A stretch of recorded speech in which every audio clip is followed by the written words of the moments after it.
Hazel is the witch of the Black Forest. She used to have a different name. However, no one has spoken this name for many years, because one day she drowned in the river. After this, the girl accidentally found herself in the body of an evil witch from a fairy tale. She was not at a loss, considering herself to be the one who would survive even on a desert island.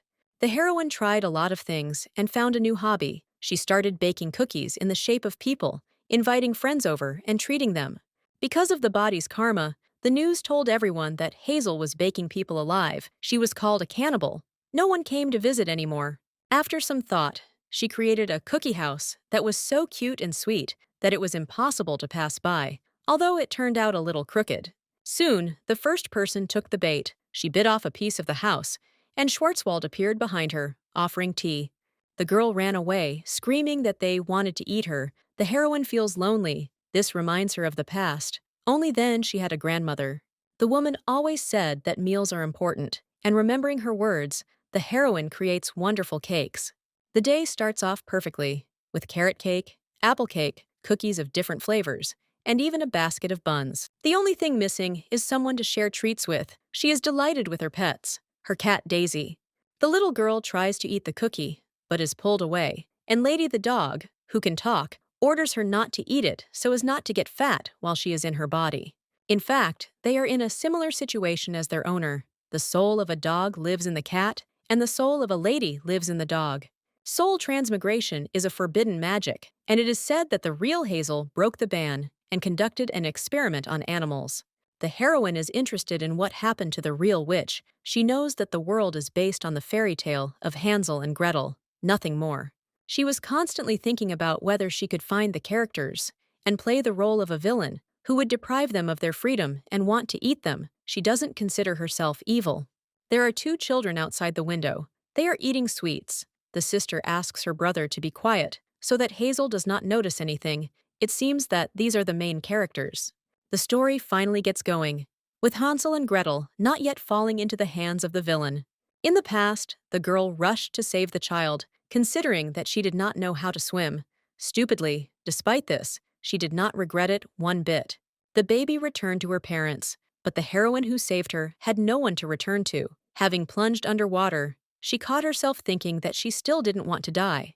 Waking up in an unfamiliar place, the woman looked around and noticed candles, old books, old coins, one of which ends up in her hands. The color of her eyes changed. Her voice, too. A completely different person appeared in the reflection of the mirror. It took only a moment to realize that she was a witch. The heroine found herself in the world of the book she illustrated. During the day, she worked as a kindergarten teacher, but at night, she worked as a book illustrator. The clients asked to redesign Hazel. She was too scary to create, and the thought of getting into her body never occurred to them. The heroine is happy to meet the heroes in real life. Something interesting happens in the boring world. The girl picks them up and brings them into the house. The dark-haired one screams for them to let go. Anyway, if they were going to eat the house, they could at least say hello and thank you. Naughty children should be punished by hugging their brother. The young lady states that they behaved well. The girl enjoys making fun of the main characters. She quietly asks if they really won't apologize and takes out a fork. She gives them a choice. Either they become food, or they will drink tea with her and eat a piece of cake that she baked. Having set the table, the witch smiles. The more she thinks, the sweeter the children become. They thank her for the food. The boys don't want to eat carrot cake, but Hazel uses her parenting skills to convince them to at least try the treat. They introduce themselves as Luna and Luca. The girl is 7 and he is 5. They get along well with each other. The girl is surprised that they are not Hansel and Gretel. When asking about the children's parents, the woman expresses embarrassment. It turns out that they abandoned them. In a past life, the mother also abandoned her daughter. One day, when she came home from school, she found a letter of apology. The woman asked to obey her father, but in the end he also ran away. Luna and Luca have a very similar fate. Hazel wonders if she might be wrong about their identities, if they must kill the witch for the book to end. The beauty wants a touching and pleasant ending, not a cruel fairy tale. She has decided on her role. Until the children's father appears and repents of his sins, she will take care of them herself, and that is how she will become good. While offering cookies, the lady receives a question. Luna wonders if they are trying to fatten them up just to eat them. They refuse to eat, fearing that there are people baked in the cookies. Once the meal is over, it's better to go wash up. The woman needs to clean up after a shower. She lets the kids out to play with the cat and dog, and joy reigns in the house. Lying in a prepared, cozy bed, the blue-eyed man notices that the witch is not so scary. Luna refuses to sleep. Approaching the children, the girl reminds them that for the proper growth of the body, they must rest well, and that she is well fed. In the morning, an embarrassing incident occurs. The girl goes looking for Hazel. She is nowhere to be found. All this time she has been on the street, hiding. There are two girls standing a meter away from her. Perhaps she wants to eat them. The witch, in fact, wants to hear what they are talking about. Rumor has it that the Archduke has gone mad. Elliot Blaine inherited the title at a young age after the sudden death of his parents. Thanks to his outstanding abilities, the duchy prospers without knowing war. It is surprising that he went mad. The witch was discovered. She was watching from the shadows. She was trying to explain herself, asking not to believe the rumors, but they did not listen to her. Luna approaches the girl. They need Hazel to help make the bed. She couldn't refuse. The boy asks for forgiveness for wetting himself. Although he is already 5 years old, it seems he was often scolded for this. Otherwise, he would not have apologized with tears in his eyes. While creating a little water fairy, the woman asks her to clean up the puddle. The blue-eyed man was nervous because he was sleeping in a new place. He doesn't have Lulu. It's a bunny that he always carried with him. The toy was left at home. Hazel offers to go there and get it. Luca wants to tell him the location, but his sister shuts him up, saying that they don't have a home. Otherwise, they wouldn't be with the witch. All day long, the boy asks the same questions, asking if they are really not angry with him, and if they are not going to eat them, they reassure him. In order to be 100% sure that her words are true, the heroine asks him to help her collect mushrooms. The boy hates them. The laundry is hung out because the forest is dangerous. The girl asks the children to hold hands and not go far away. Luna can't get her feelings towards the witch out of her mind. She assumes that they might be sacrificed somewhere in the forest. This is the first time they've seen how mushrooms grow, and their ignorance isn't surprising, since the children spent all their time stuck in the house and didn't have any hobbies. It all adds up. They were treated cruelly. Their freedom was restricted while they should be learning and developing. Hazel decides that she will never take them back so that they don't feel trapped and suggests visiting the village. With the help of magic, the witch shows what they can do. For example, buy new clothes, taste delicious things. It turns out that they have an older brother. Luna asks her brother to keep quiet so that they are not sent home. After all, they are not orphans. The words were a lie. The boy misses his brother, but they don't need the one who abandoned them. Something must have happened, and he was forced to leave the little ones. The first thing they do in the village is to look at things. People are shocked to see a witch in the shop. Usually she makes her own clothes. The fairies were in the shoe business. But since Hazel would be spending most of her time with the children, it was important for her to establish relationships with the locals.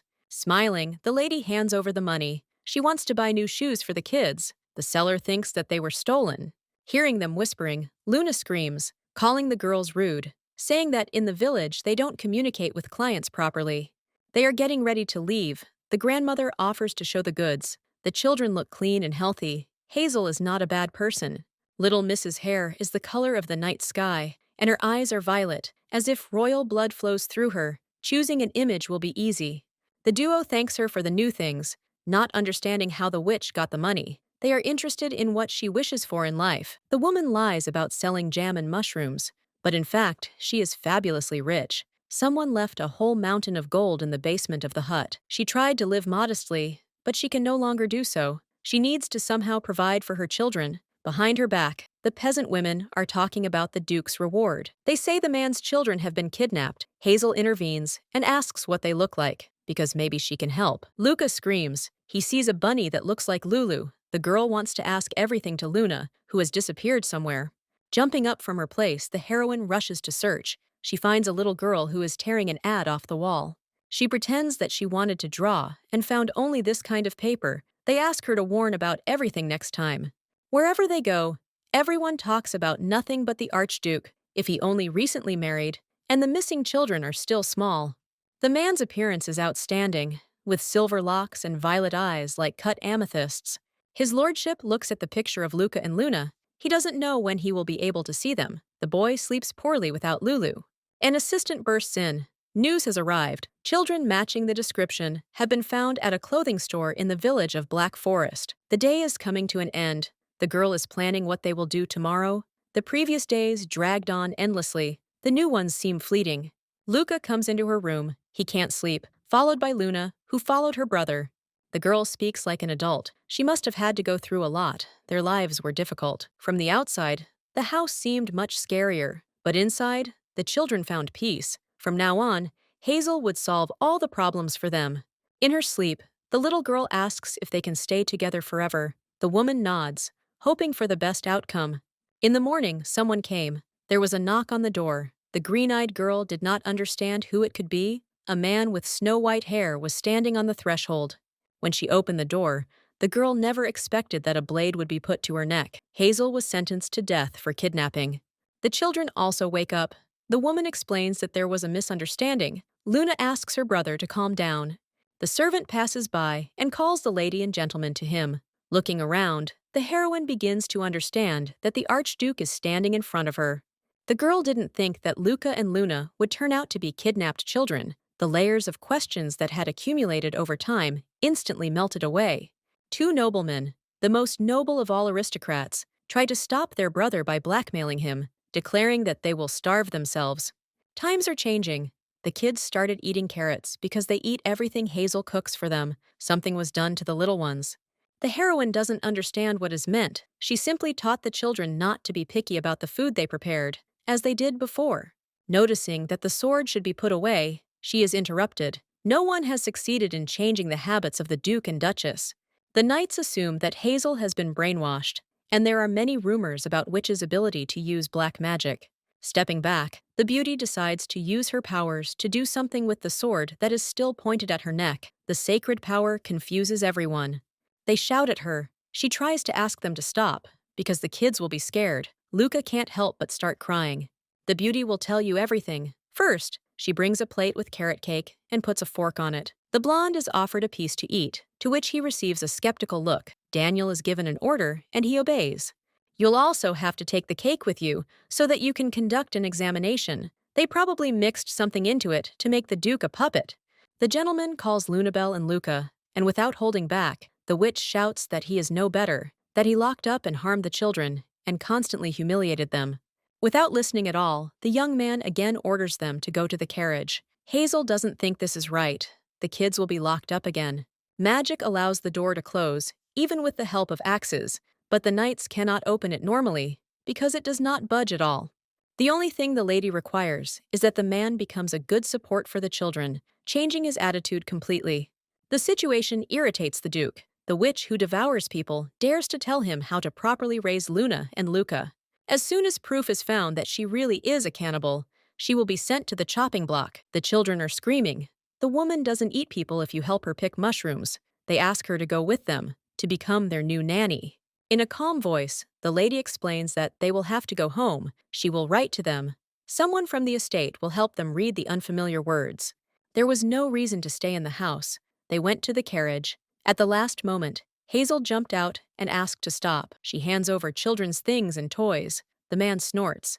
They don't need items cursed by a witch. There are enough useful things in the estate. Despite this, the children were still sweet, delighting in things that were completely out of keeping with their standards. They only ask the brother to promise no killing. They don't want Hazel to suffer. The man agrees, but orders them to return to the carriage, as it is dangerous outside. They add that it would be nice to say thank you for taking care of them. He has no other choice but to agree, and bowing his head, expresses gratitude for watching over the younger ones. For some reason, he is still sure that the girl manipulated the boys, and the witch's things will be loaded into the back of the carriage. The green-eyed girl sadly watches the departing carriage. She regrets that she did not keep her promise to stay close forever.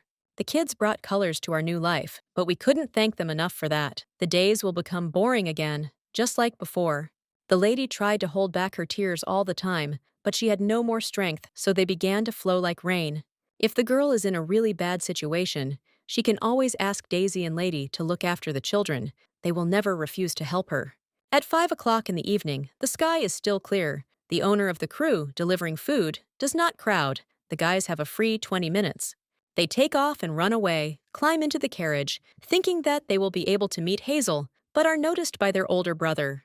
No matter how smart they are, kids will be kids. He won't fall for the same trick as last time. They are sent back to the main building. The maid apologizes. She should have kept a better eye on them. In addition, Elliot imposes a ban on cats. Daisy tried to get into the estate. Daniel has to personally check everything. He will place an order in the kitchen and check the ingredients. Favorite dishes are prepared for dinner.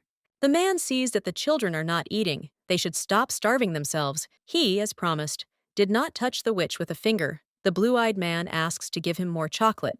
This time, the young man is forced to refuse. He has lost count of how much chocolate they have eaten in 1 week. It is more difficult to cope with the antics than with the plans of the emperor. They do not suspect the reason why they are so protected. Danger can creep up from unexpected places, like demonic beasts, because many wish death on children. Being a chef, the man cannot afford to lose to the witch, so he puts a special dish on the table. There's Harold's beef and carrot stew under the lid, and he's starting to think he can't compare to Hazel after all. Surprisingly, Luca is the first to reach for the plate and eats the carrot. The cook breathes a sigh of relief. Too soon. I turn away. Lunabelle declares that she is disgusted. The dish tastes like dirt. My brother starts to feel sick after these words. The girl remembers the witch's recipe. First, you have to cut the carrots into pieces, and only then boil them. The kids would like to eat the carrot cake they made earlier, but Elliot reminds them that it has been 10 days since they returned, and it would have gone bad. Without thinking twice, the beauty picks up her brother and leaves, ignoring the fact that the meal is not yet completely over. In the evening, the Duke declares that the two will not receive dinner. They should have behaved more respectfully at dinner. They don't care, even though they will be deprived of chocolate for a whole month. They again ask for their nanny to be brought back. They kicked out the previous one. She was talented and came from the other end of the empire. She submitted her resignation. The boys want Hazel, not the previous nanny. The man does not understand what they saw in her before they met. The boys acted as if everyone around them was their enemy. Compared to her brother, the girl doesn't swear. He notes that she lured the children with a gingerbread house. I wouldn't do that. Lunabelle is against talking about Hazel in this way. She points out that they were not eaten. All body parts are in place. The brother joins his sister and starts repeating how much he wants to go to the Black Forest. They all miss her. No one has ever allowed the boys to do what they want. Daniel asks how they are doing, if everything is okay. The young man received a letter from the emperor. He is driven out of the room. Leave, like last time on an expedition. Blaine had time to realize that he had become the eldest and the only adult in the family. No matter how hard he tried to be fair, the burden was heavy for him. It's raining outside. Hazel feels incredibly lonely. Lady jumps into her arms and asks when those kids will come. All this time, the cat didn't care. She changed. Attachment is really a terrible thing. Earlier, the little girl was sent on a reconnaissance mission. She was calmed by the news. She tried to console herself even more with carrot cake. The heroine realized that it was really difficult for her. She would like to adopt a child. No one would allow this to a witch. Someone knocks at the door. Lady and Daisy declare in advance that the man should get on his knees and beg for forgiveness. They are not quite understood. Everything falls into place when the door opens, and the Archduke himself stands on the threshold. He didn't come for no reason.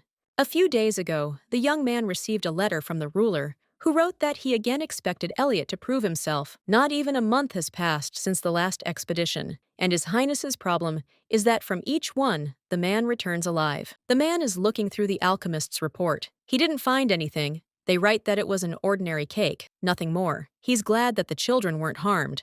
Daniel didn't believe it. The witch must have used some kind of sophisticated magic that no one knew about. The knight had previously said that he had not felt anything, but he did not care what the examination said.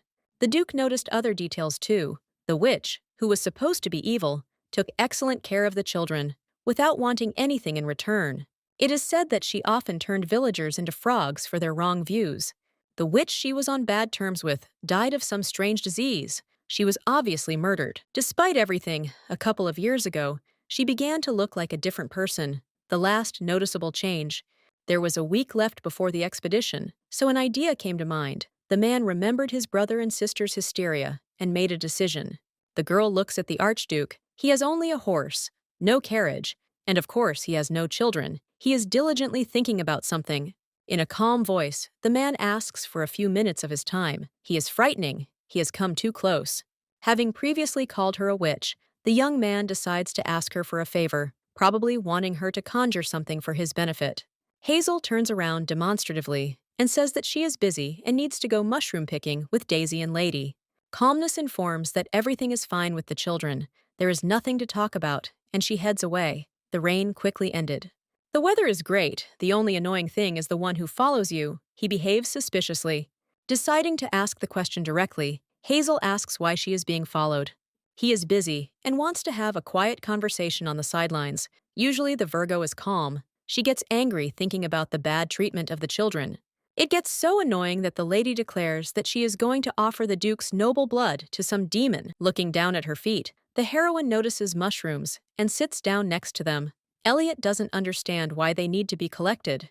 They make fun of her. Hazel is cautious, but she can safely collect fly agarics, which is what she came for. The absurdity of the situation strikes the beauty, and she is distracted by the sight of Daisy climbing up the tree right towards the hive. The Duke takes out his bow and arrow, and it seems he is aiming it straight at the girl's back, intending to kill her. With the help of magic, the heroine blocks the blow. She realizes that the arrow was not flying at her. A growl is heard behind her. The bear doesn't care about the sharp tip. They rush away. If this was the work of a witch, she would not try to escape. The beauty jumps back and uses her powers to drop a beehive on the animal's head, and success is not long in coming. The man doesn't quite understand whether it would be better if he were attacked, and the green-eyed woman doesn't understand why she would wish death on someone. Elliot is paranoid to think like that. If he is so out of his mind, it makes sense why he locked the children in the estate and didn't let them out. It suggests that if a woman does not commit death, trying to earn trust, she summoned a bear and then demonstratively defeated him. Hiding in a cave, the woman explains that she wants to be alone. It starts to rain outside. The weather changes. The Duke looks at the young lady and begins to understand why she changed her appearance, because it made her more attractive. A couple of days before she got into a new body, right after the witch received a chest full of coins from a stranger, everything happened. Hazel thought her appearance had improved because she had been redrawn. The Archduke doesn't know what they will do next. The green-eyed girl throws a towel in his face so he can dry himself off with it and offers to sit next to him near the fire. His stomach is treacherously growling, so the man decides to throw some mushrooms into the fire. They grow on his land and belong to him. The girl has something to answer for. She creates a piece of cake, which she intends to eat herself without sharing. If the boy were a puppet, she would have used the opportunity to come to the estate and see the boys, and would have brought them some cake. The examination showed that the heroine did not mix anything in, and she somehow managed to persuade the kids to behave well. Getting down to business, there are a lot of things that interest me about Hazel. It's hard to stray from the path you've been on your whole life. People don't change. Elliot doesn't understand why the witch suddenly became good. She lies about the illness that made her become different. The gaze is intense. Earlier, when the young man was treated to cake, he took out his utensils as if he was afraid of poisoning. If he had been careful, he would not have come alone. Even last time he only took a few nights. There was silence. The green-eyed girl began to understand that she was going to be interrogated. She did not want this at all. The man doesn't plan to tie her to a pole and set her on fire after asking questions. He has one request, and she already knows about it. It became obvious to Hazel, even before she was told, that her answer to the request would be no. Before asking, Elliot didn't think to apologize for the false accusation of using dark magic. The Archduke easily backs down, apologizing for wanting to sentence to death, the request being too important for him. It's time to ask the lady for an apology. She left the children in her house without any permission. Hazel didn't know the children belonged to the duchy, although she should have guessed. The kids said they were being bullied. The estate is not considered a prison. Luna and Luca did not specify that there are many rooms, entertainment, a private garden, and servants. The rain is gradually stopping, and yet it seems that the witch controls the weather. It is time to go. The girl changes into her uniform, looking in the mirror, and catches herself thinking how much she resembles a maid. She was given work instructions a few hours ago. As a test, she was promised an exam in a couple of hours. The girl asks when she will be able to see the chestnuts. The head maid is skeptical. One should not address the master and mistress with such vulgar terms. The training was intensive, starting with manners and linguistic etiquette when communicating with nobles. It continued with destruction from the Duke, the butler, and the head maid, and then with the demand that Daniel be informed of all people he met when leaving the building. The exam is passed, but one of the rules states that the girl cannot eat with the chestnuts. Eating together would strengthen the bond. The rule is mandatory. In addition to this, the headmaid asks to avoid overly sweet desserts. The girl was going to feed the master and mistress sweets so that they would not be capricious during the meal. Anyone could pull off this trick. She explains that it was an isolated incident and that she is a good nanny, in which case the woman will take Hazel to her room. The door rolls back, and the lady cannot contain her admiring cry. To attract people, the Duke provided excellent conditions for the nannies. The witch is not very comfortable staying in such a large and luxurious room. She prefers to sleep in her house. The heroine has not forgotten herself and will follow the rules. She is asked if she came without luggage. The lady could have brought her things later, but she was obliged to start work. They threw her a uniform. As soon as the heroine is ready, she is expected in the kitchen. The chef said that he needs the help of the new arrival. Daniel, upon hearing about the plan, thinks that the gentleman has gone crazy, smiling. Elliot believes that no one has the right to think that way about him. The maids think that something is wrong with the Duke. The atmosphere is tense. They do not want to go into his office. The Archduke suddenly returned with a young girl on his white horse, causing a commotion among the servants, but not for long.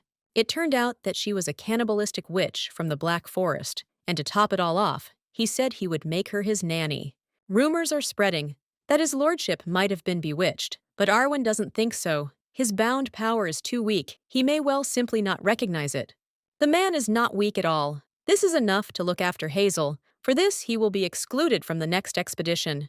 There is no limit to Arwen's indignation. He cannot be left aside when it comes to such a dangerous monster. Except for the time when he briefly joined the Paladins, he had always done nothing but protect his master. Elliot lowers his voice and explains that nothing is more important than looking after the witch and doing everything right. It becomes clear what the plan is. The Duke's hope that power will stop the magic. For the older brother, the kids are important. Hazel will simply be a leash to be used after the expedition. She will definitely be disposed of. The man will sort everything out as soon as he returns. He is confused by the fact that there is something strange about the witch. He does not understand what exactly. When they were driving to the estate, the lady did not even ask about the working conditions. She stated that she did not need money. The girl tries to find the kitchen. Arwen appears behind her. She remembers that it was he who stole the carrot cake from her house. She was never told that she couldn't wander around the estate as she pleased, she explains. I need to get to the chef. The knight escorts the young lady, and when asked who he is, he introduces himself as having apparently been working with the Duke for a long time. The conversation takes a different direction. Arwen doesn't allow familiarity. He's not the kind of person to talk to like that. And yet, the young man seems like a reliable and nice person. He won't take his eyes off the girl, and she's quite happy with that. Entering the kitchen, the heroine gasps. The room is huge. It's not surprising. After all, hundreds of people work for Blaine. Rumors about the witch have already spread, the chef shouts. Asking why the workers are distracted, one of the cooks points to the new arrival. The new nanny is introduced to Mr. Harold. Last evening, he asked the Duke about dinner for the children. He was told to contact Hazel. There are many foods that the kids don't eat. They can be added to their favorite dishes. The chef is dissatisfied. He orders them to get down to business. Dinner is in 20 minutes. There should be enough time. There is nothing left to do but at least try. Snapping her fingers, the heroine receives the food and a bowl in her hands. Untested ingredients brought in from outside are not allowed into the kitchen. Didn't you read the instructions? For nannies, there was nothing described there that had to do with products. From now on, she, like everyone else, needs to submit third-party products for testing. The reagents for testing are supplied by the Association of Magicians. They cooperate. Everything in the duchy is only from trusted sources. The witch understands that all this is costing a pretty penny and offers to bring something from home, but she is refused. The poison has not been detected, and the lady is about to start preparing dinner. It is time to eat, and they enter the refectory. There is an oppressive atmosphere in the room. The children remain sad. They are not introduced to her yet, so as not to distract her. There are many wonderful dishes on the table, and Hazel's preparations stand out against them. The Archduke looks at the girl with displeasure, as if she shouldn't be there. Daniel wasn't warned about this either. The young man tries a little bit of the Black Forest dish, checking it for poison. The girl is worried. It looks as if she really did mix something in there. Having tried the dish, the chestnuts ask for more, and the Duke does too, but they won't give him anything. The boys are glad that Harold prepared something edible. The girl cooked dinner, but no one remembers anything about her. The Duke probably already guessed that it wasn't Harold who cooked the food. It's time for dessert, and the tray contains a variety of delicious treats, including live cookies. Hazel uses magic and attracts attention to herself. The children rush to her and hug her. She missed them as much as they missed her. His lordship calls the boys back to the table. The meal is not over yet. If they do not obey, they will be left without dessert. It's no use blaming Hazel for any nicknames. He asks her to wait outside the door, at least until the meal is over. The heroine is sent to a room where she needs to change clothes. The clothes should be such that they can be easily noticed from a distance. The closet is empty, so the work will be easier. The lady connects her house through the passage in the closet.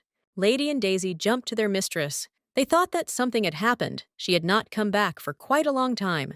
The girl tells everything. They did not agree on a reward, but she was able to receive a full apology. The woman bathed the children, put them to bed, and read them a story. She too should take a shower before going to bed. She's glad she was able to make a door to her house. Black and white cats are banned in the duchy, so Daisy will have to be replaced. Going into the bedroom, the beauty sees children in her bed. They ask if they can stay with her for the night. She can't find the strength to refuse. The bed is big. There's enough space for everyone, including the animals. The boys say that they tried to get to Hazel several times, but their older brother stopped them each time. The young man is right, because in the forest, they could have encountered some not very nice people. The kids promised not to run away next time. No one warned Hazel that she had arrived at the estate for temporary service, so she decides not to talk about it for now. Harold examines the witch's dish. He can't figure out what was added to it. He promises himself that he will figure out the composition. Daniel drops by to check if the gentleman and lady are nearby. Their brother can't find the children. The morning begins with a conversation with Hazel. The Duke turned the entire archduchy upside down during the night when he noticed that the rooms were empty. The boys were found with the nanny. They shared a bed with her. A cat and a dog were lying nearby. The man was incredibly angry because of the absurdity. The girl reminds him that there are no rules. Since she follows everything senselessly, Elliot has his own methods. The young man writes a new rule. From that day on, children are required to go to bed in their own rooms. Virgo takes the pen for herself. She agreed with that point, but she disagrees with the ban on black and white cats, which was introduced because of Daisy's hack. She asks him to cancel it, adding that she would be grateful, and that another thing that is needed is a personal garden. Mrs. Position is temporary. The master cannot allow her to continue doing God knows what in the duchy. The weekly schedule of the young ladies and gentlemen is too busy. At their age, the game is the acquisition of knowledge. They happily devour the vegetables they have collected. In the morning, the lady prepared an omelet with fresh carrots, and even Elliot liked it, so they give her consent. The man can't stop thinking about how amazing the woman is. He finally understands why caring for the kids isn't a burden to her. The witch combines Luna's courage and Luca's bright character, yet she is a stickler for following the rules.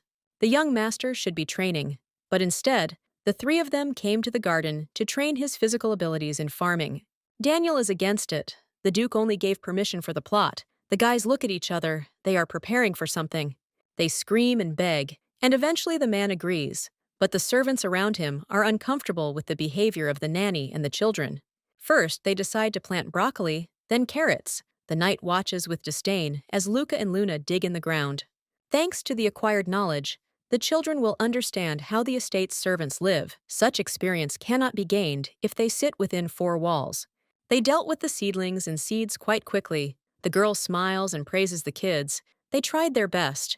Lulu, the little bunny, is all dirty, and the green-eyed girl understands that she will need to clean the toy. The heroine invites the children to try reading the names of the crops they planted. Daniel also checks. Everything is correct. The man changes his mind and has no objection to combining farming with reading lessons. A sandwich appears in his hands. He is offered to take a piece. He is skeptical, but still agrees. It turns out to taste quite good. The lady doesn't know why the knight is with them at all. He's busy, chewing. The brunette asks to say thank you to someone for this. It's clear from his face that he's hiding something. He probably ran away to avoid working with the Archduke. Hazel is grateful that the children are being looked after. But if the master admits there could be problems, a figure appears behind her. The young man promised not to follow. Once he came, they handed him a sandwich. He had already eaten, but for some reason, his hand reached for the food. Arvin takes it, reminding him that the gentleman has just come from lunch, which means he doesn't need more. The blonde remembers that he didn't come just like that. He wanted to see the children. For some reason, they were dressed like farmers. The boys strengthen their immune system by digging in the soil. They will pass this on to the doctor. The Duke is about to leave, but before that, he still takes away the sandwich. Daniel is sad. He couldn't eat properly. The man is given another one. Elliot's thoughts are getting stranger. He wants more food. 3 days before the mission, additional tests were conducted. Nothing suspicious was noticed about the witch. On the second day, she went to the market near the duchy, followed by Hazel, who simply bought toys for Luke and Luna. That day, the young lady was handed her salary. She spent the money correctly, although not logically, because the little ones have toys to spare. A friendly smile and attractive appearance are confusing, and many people begin to show sympathy towards the witch. In the evening, passing by the kitchen, the knight overheard Harold and Hazel talking. He bowed his head to her, begging her to teach him the recipe. The maiden gave a free explanation of how to make a stew, showing that you need less spices and wine and cook the meat longer. At first, the heroine took the cook for a scary person, but he is wonderful, since he decided to work for her. The young man did not agree that the girl was unremarkable, but he agreed with the rest and thanked her for the recipe. Elliot smirks. Just because Harold fell doesn't mean he'll be interested in the witch too. He's not that stupid. Something clicks in my head, and the image of a sandwich appears before my eyes again, even though I've never had any desire to eat. They look into the office. It seems that the girl is just a hallucination. No, she is standing in front of him. Daniel decides to leave to let them talk. She wanted to give a gift. It is customary to spend the first salary on gifts for those to whom one is grateful. The beauty chose a wonderful silver decoration. She spared no expense on it. With its help, the young man will be able to test the poison. The gentleman does not feel any strange energy, but he is still skeptical. They do not have the best relationship, but they are changing. He is asked to open the pendant. The contents will surely be to his liking. The heroine is going to help with this. The heroine simply wanted to help open the jewelry, but genuine sympathy begins to appear inside.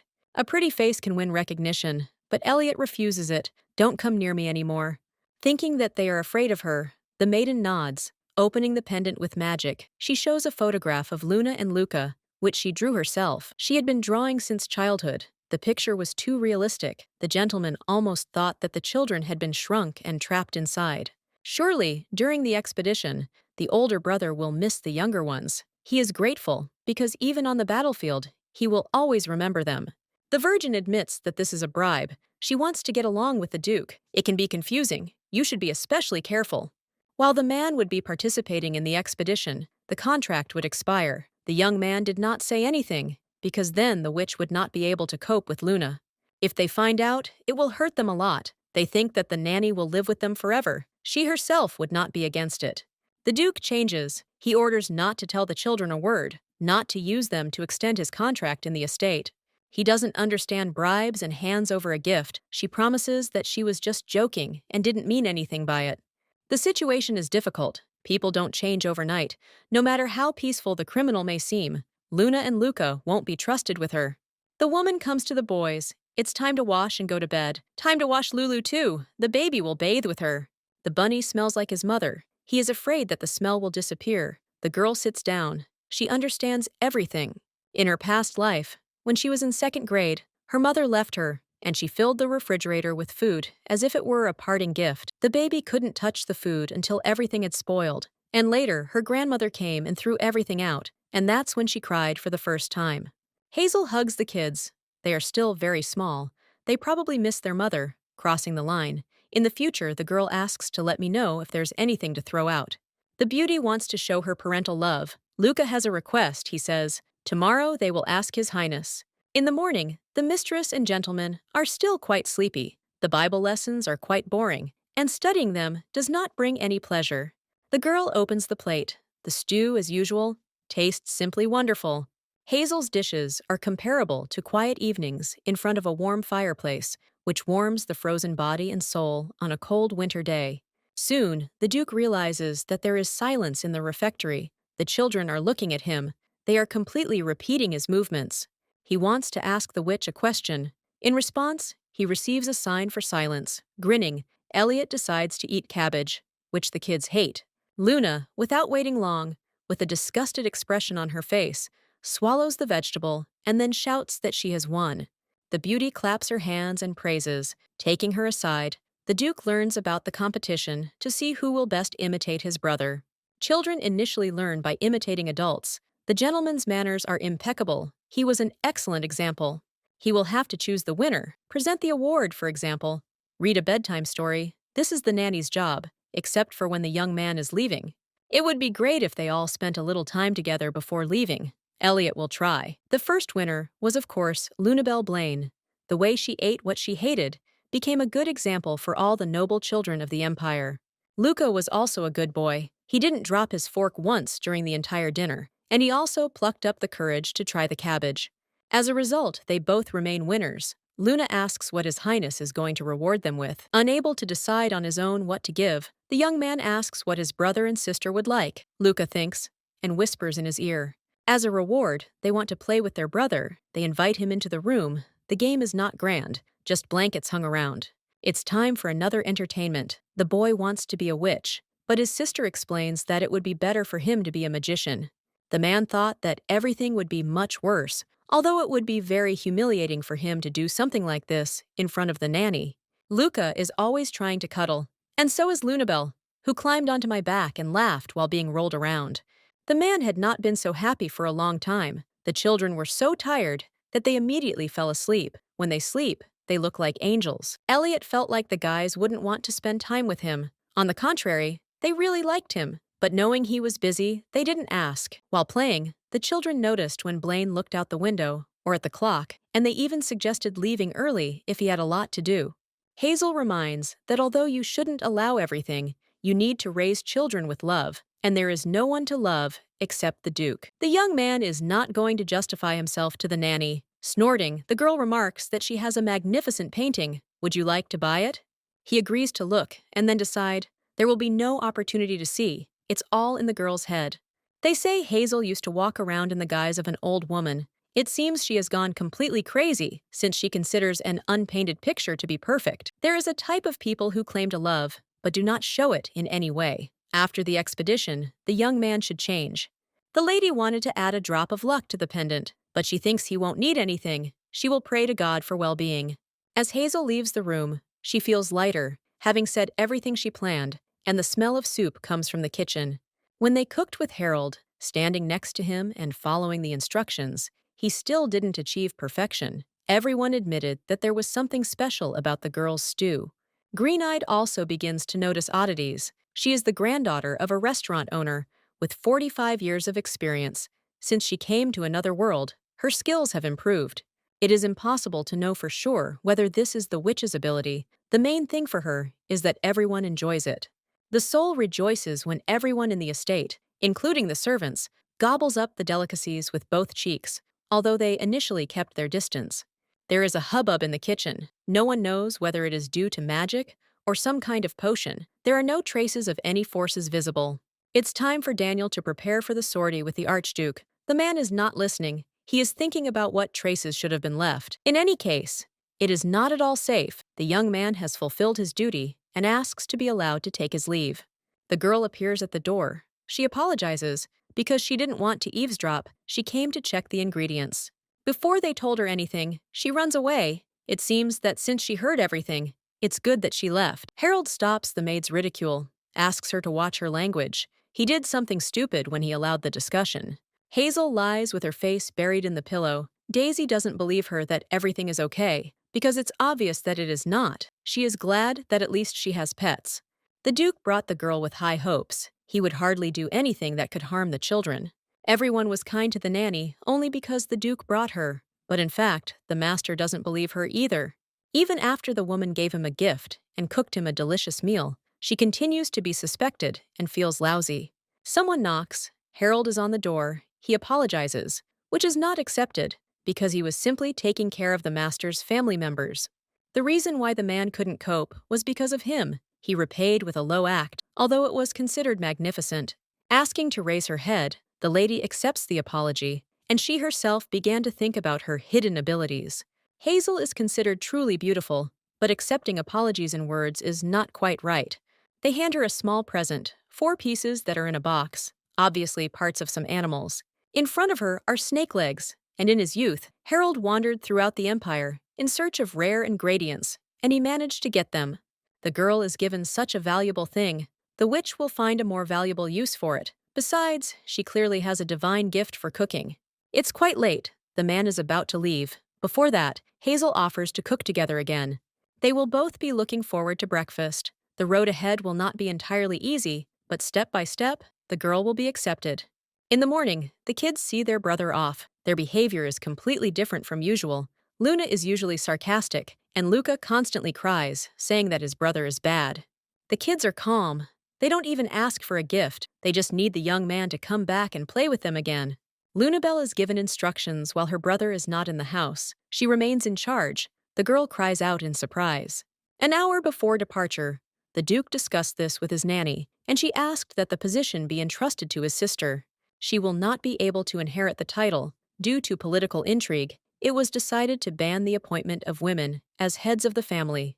She really likes to act like she's an adult. Even if she doesn't get the title, she still wants to at least try. While the Duke is away, she will become more serious and will feel proud that her brother believes in her abilities.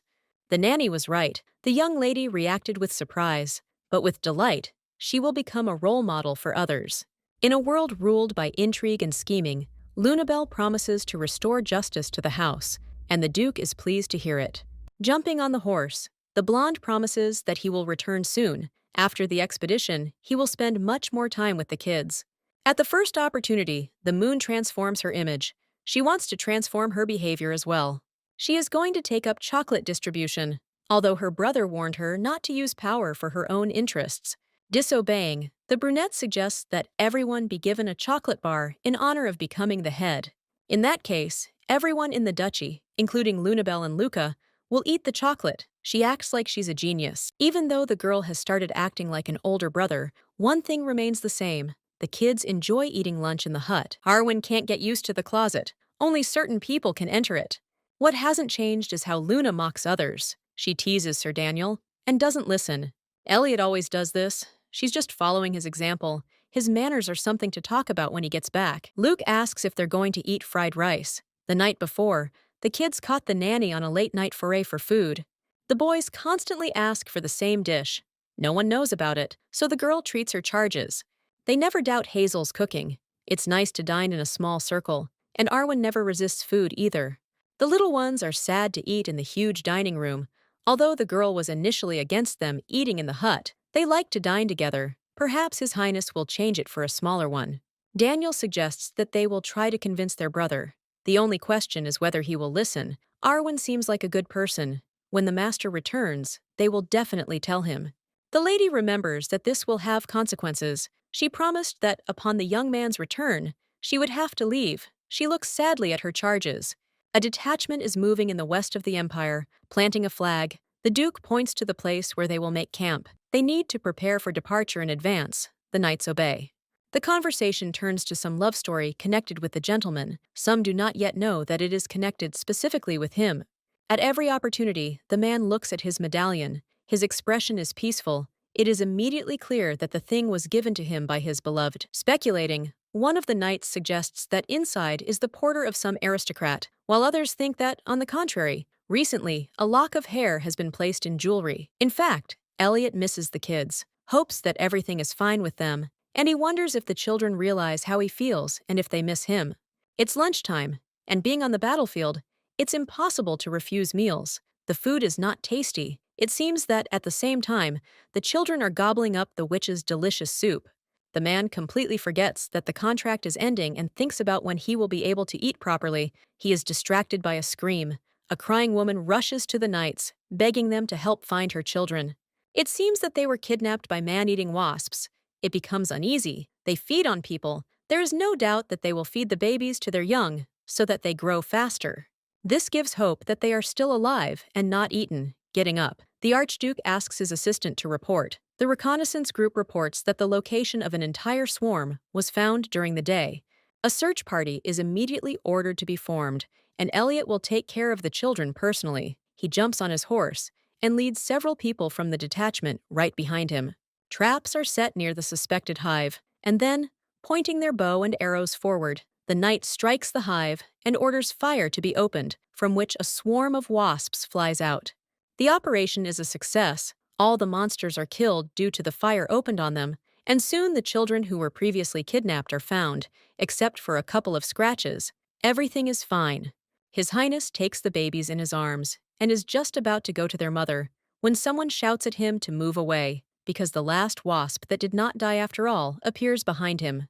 Before going to bed, Luca asks the nanny how many nights he needs to sleep so that his brother will return sooner. She can't answer because she heard that the return date has not yet been determined. They say that this will only be possible after the master drives out all the monsters from the forest. Originally, he was supposed to return by the full moon. 10 days have passed, and there is no news. Deciding not to give the boy false hope, Schwarzwald explains that his brother will return before the broccoli sprouts. He does not know that this will take 3 months. The little one is happy when he imagines how they will all pick and eat broccoli together. The blue-eyed one can't wait for this moment. The body lies on the ground until the knights help him up. A doctor needs to be called urgently. Elliot covered the child with his body, and he himself suffered from the ill-fated wasp. The uterus itself exploded in the air. The young man regretted it. He was hasty and used something he shouldn't have in front of others. The doctor tried to heal, reproaching, it would be terrible if the poison reached the heart. Smiling, the Duke notes that although there is not a scratch on his face, he enjoys imagining how the Crown Prince will grind his teeth in anger, because even in death, his face was preserved. He jokes that the gentleman will not have to see anything like that, because the poison did not reach the heart. The sting did not reach. Fortunately, it only touched the medallion that hung on the neck. The young man anxiously tears off the thing. He looks at the cracks that have spread in all directions. The photograph of the kids is also cracked. The blonde stands up abruptly. He shouldn't be making such movements, but he doesn't care. It's time to go home. I have a bad feeling about this. The nanny is trying to fight with the kids. She said several times that it was time to go to bed, but no one listens to her. Since the morning they have done a lot of chores. They worked in the garden, then studied, then played with Daisy. Despite this, they still have energy left. The woman uses light magic and lifts them into the air. She will send them to the room and read a fairy tale. Sitting up on her bed, Lunabelle grabs a book, declaring that she can read it herself. Her reading skills have improved recently, and she has become immersed in the world of fairy tales. The little girl reads the first pages. Luca immediately switches off. While she was reading, she herself is so tired that she's about to fall asleep. The book about Thumbelina is interesting. It started raining outside, which scared everyone in the room. Luca was almost crying and asked to sleep in Hazel's room. Their brother would be against it, but being alone was scary. With her nose in the air, the brunette declares that she is not afraid of anything. This is not typical of the head of the family. A new gust of wind makes her change her mind and hide under the blanket. Schwarzwald couldn't resist. She put the children to bed. It reminds her of the first day of meeting with the Archduke. She hopes that this time they will turn a blind eye to it. In the middle of the night, the maiden gets up. She can't get enough sleep. There's a battle outside. She assumes that the knights got drunk and started a duel at such an hour. The Virgin is about to report everything to Daniel, but she realizes that he is the one participating in the battle. Another man runs out of Lunabelle's room. His uniform does not belong to the Duke's house. Noticing the nanny, he rushes to her with questions about where the children are. Running into the room, the brunette manages to close the door. Arwen screams, asking her not to give up the kids under any circumstances. The green-eyed one has not yet fully woken up and does not understand what is happening. Only one thing is clear to her. First, Luna and Luca should hide. Having woken up the babies, the maiden takes out a bottle. They have gained weight, so she cannot carry them off alone. Magic will come in handy. Would you like some strawberry juice that will turn you into Thumbelina? The taste is not like juice. The potion works, and they become very small. The door is broken down with an axe. The man repeats his question about the whereabouts of the children. Hiding her hands behind her back, the woman declares that she knows nothing. She puts Luca and Luna in her pocket. She can no longer contain herself and her powers. The duchy is illuminated by a bright flash. For a moment it becomes so bright, as if it were already midday. The man looks around. Nothing has happened. He starts screaming again. He just opens his mouth, turns into a frog. Hazel throws him out into the street. Someone else's voices are heard behind him. Several more mercenaries enter the room, who immediately understand that it is the nanny in front of them. The woman is not going to tolerate this. She turns all the swords into sausages. thereby provoking Daisy and Lady to rush at them. She is incredibly angry because she spent a lot of energy trying to put the kids to bed. Realization dawns on her. Hazel promised herself that under no circumstances would she act like an evil witch, a promise she kept until the mercenaries ruined the situation. It's time for the girl to run. Lady and Daisy will take care of the rest. Without thinking twice, the green-eyed girl rushes away. Realizing that the children were very scared, the nanny is going to pretend that nothing happened. Luca is crying, and his sister just silently looks at the floor. Before sending the little ones back to bed, the lady places them on the table. She needs to create beds around delicious treats that are impossible to miss and not try. In a matter of minutes, the Virgo creates beds from walnut shells. She does not forget about blankets from petals. When they fall asleep, they will see pleasant dreams. The blankets smell nice. The children feel like they are sleeping in a flower meadow. Luca quickly goes to sleep, but it's more difficult for Luna. She's afraid that those scary guys will come again. They had already attacked once, both in a country house and at a birthday party. The little girl overheard the butler's conversation when she was little and almost suffocated because of the pillow that the nanny was holding. Finally, the girl understood why the children hated their previous nannies so much. It was heartbreaking to hear this from a 7-year-old. They needed someone they could rely on and trust completely. The master and mistress were not found in the room. There was a mess. Only a cat and a dog. The knights found out where the witch had disappeared. She was hiding in the closet, which she herself had transformed. Daniel had no idea the girl would use it this way. Upon the Archduke's return, they planned to immediately invite the mage and kick out Hazel. The commander goes into the closet. He will be alone with the woman, which surprises the squad. The man appears before Schwarzwald. She asks if they managed to catch all the scoundrels. She shows the children whom she shrunk and put to sleep in the shell. Changing in his behavior, Arwen becomes more respectful. He bows his head, promising that he will definitely report to His Highness about the feat that she accomplished. Thumbelina and the prince were almost kidnapped by evil toads, but the witch miraculously thwarted their plans. Elliot arrived at the estate, entering Luna's chambers. He cannot understand why everything around is in a terrible state. Things are turned upside down, and the family porter is lying broken on the floor. The girl hurries to ask why His Highness arrived so early. Without letting her open her mouth, he orders her to explain what happened. The children are nearby, and Daniel himself wants to explain the situation. Already in the morning, the assistant led the gentleman outside. He shows the tunnel. They did this in order to bypass the fence. The client is not afraid to play dirty. It does not take up their strength. From his appearance and manner of speech, it became clear that this was one of the mercenaries from the north. On the battlefield, the Duke had experienced many times how strong and cruel they were. Unlike the Knights of the Order, the guards and guardsmen had never had to deal with them, and yet Arwen managed to accomplish the incredible.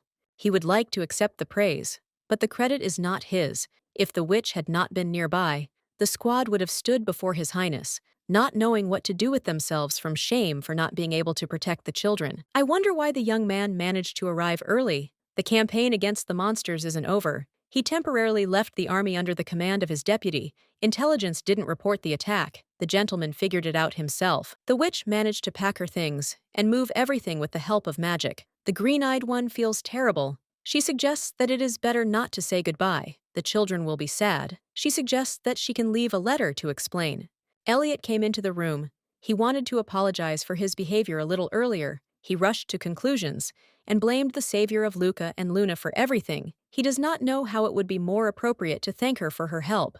The window is broken. Perhaps the young man came because he already knows everything. The witch promises to compensate for the damage. He does not need this. Schwarzwald was thinking of asking for an extension of the contract, but after what happened, she does not even have anything to say.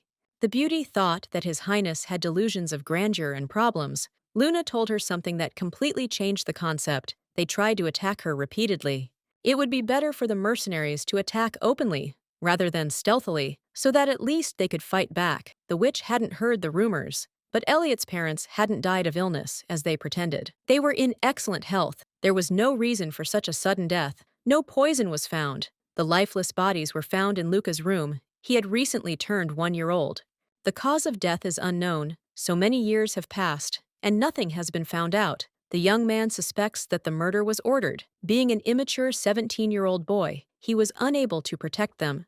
One day, the man is destined to meet his end at the hands of a hired killer. but he promises himself that he will hold out at least until his younger brother is old enough to lead the family. The girl can't hold back her tears. Listening to all this is perhaps too much for her. She feels sorry for His Highness, because he too is still very young and deserved something more. She knows it's wrong to ask. Before leaving, Hazel would like to take a quick look at the chestnuts. She is refused without resistance. She nods and gets ready to leave. There is no point in staying any longer. The contract has expired, but despite this, she is stopped. The Archduke proposes to sign a new one, asks for a pen and paper, quickly writing down all his conditions, and hands over a sheet of paper. Hazel can't believe her eyes. She received a contract, not a list of rules to follow. Without thinking twice, she signs, glowing with happiness. Until the duchy no longer needs a nanny, the beauty promises that the kids will be bathed in her love and care. Elliot still can't understand. She liked the kids too much. Daniel is furious. He asks why the gentleman extended the contract. He doesn't yet know what the conditions are. The blonde doesn't listen. He promises that he will take care of the nanny himself, because this irritated the knight so much. The girl was right, that by getting their hands dirty, children boost their immunity. They play in the garden. She saved Luke and Luna, however. Arwen did not think that the man would be so easily broken. Elliot grins. He didn't think his subordinate liked babysitting so much. He could pass the news on to His Holiness. The man grins at the request not to say anything. The prisoners were ordered to be imprisoned and interrogated, but in reality, this was not necessary, because the traces of magic that were discovered match the magic used by the mages of the Crown Prince of the Empire. The attackers are connected specifically to him. For a full-fledged battle against his forces, support will be needed. The Duke's only allies are the Arwen clan, from where the first knight came. Public opinion is too susceptible to outside influence. The heir will most likely get away with it, in which case Elliot will be portrayed as a traitor. Gerald Valerian is at a reception with his father, where he is shouted at, accused of stupidity. Albert does not understand how it was possible to commit an attack without even consulting anyone. The Empress and Princess try to calm the Emperor down. Regina laughs, believing that her brother was born stupid, not by his own choice. Lorraine hisses at her daughter.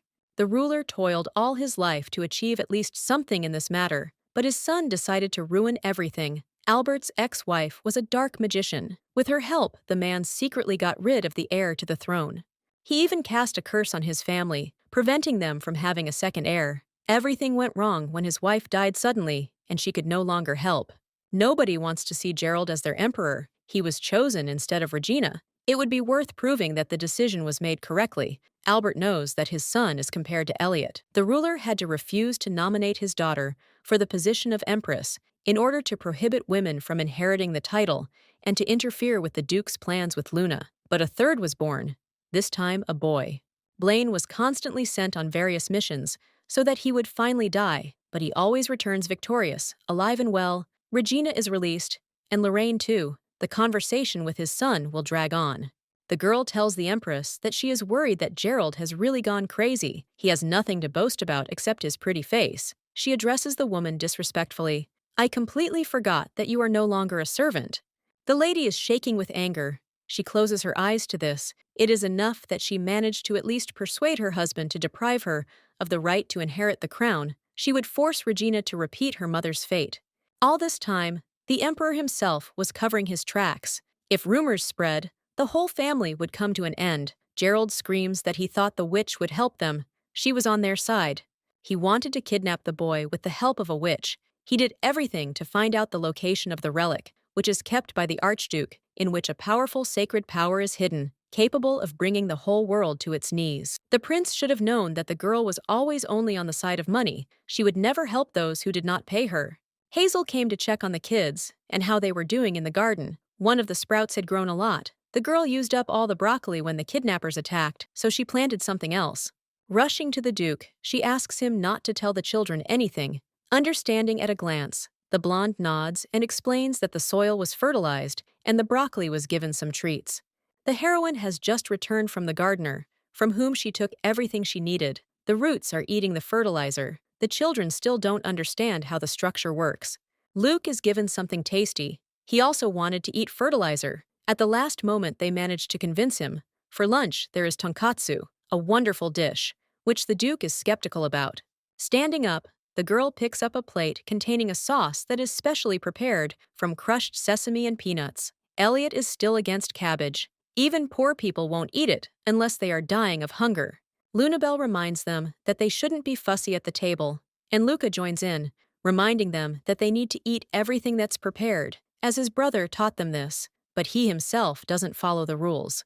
His Highness eats anyway, and the food is to his liking. As Hazel gets to know him better, she becomes convinced that Elliot seems like a rather interesting person.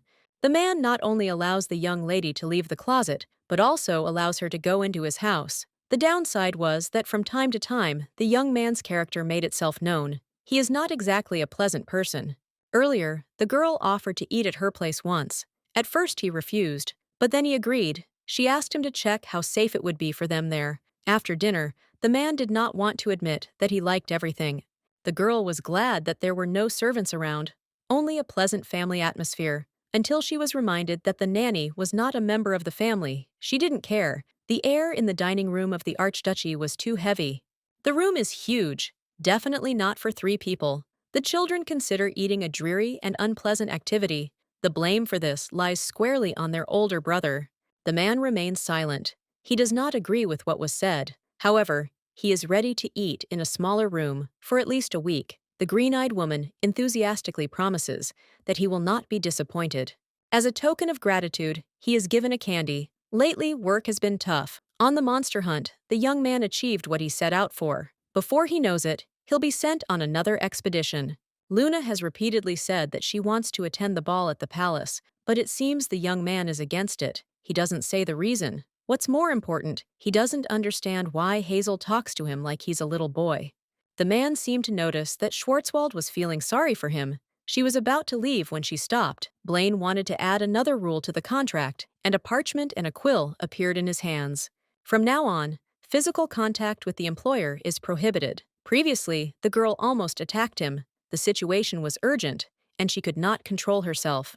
The man said that he was not a child, but was behaving like a little one. He didn't have a set of rules, which meant the girl was going to do this. Hazel challenged him. He doesn't work in the Archduchy. The rules will be called for the big brother. Lately, the young man has been spending a lot of time with the guys. The constant stalking makes him look more like a security guard. All swearing is now prohibited. No caustic jokes. Luna has grown up, so she repeats everything after her elder. The blonde guy is being sarcastic again until a towel is thrown in his face. The manner of communication has a negative impact on the children's learning process. Peace and quiet reigned in the Archduchy for a very short time. The carriage returns back to the estate. There is too much snow outside. Hazel cannot relax, afraid that she will hurt Elliot. The man said that they would arrive soon, each time repeating that there were only 6 hours left. It was the 4th day since they got into the carriage. They had no choice, because the family was heading to the capital, only a day left until the new year.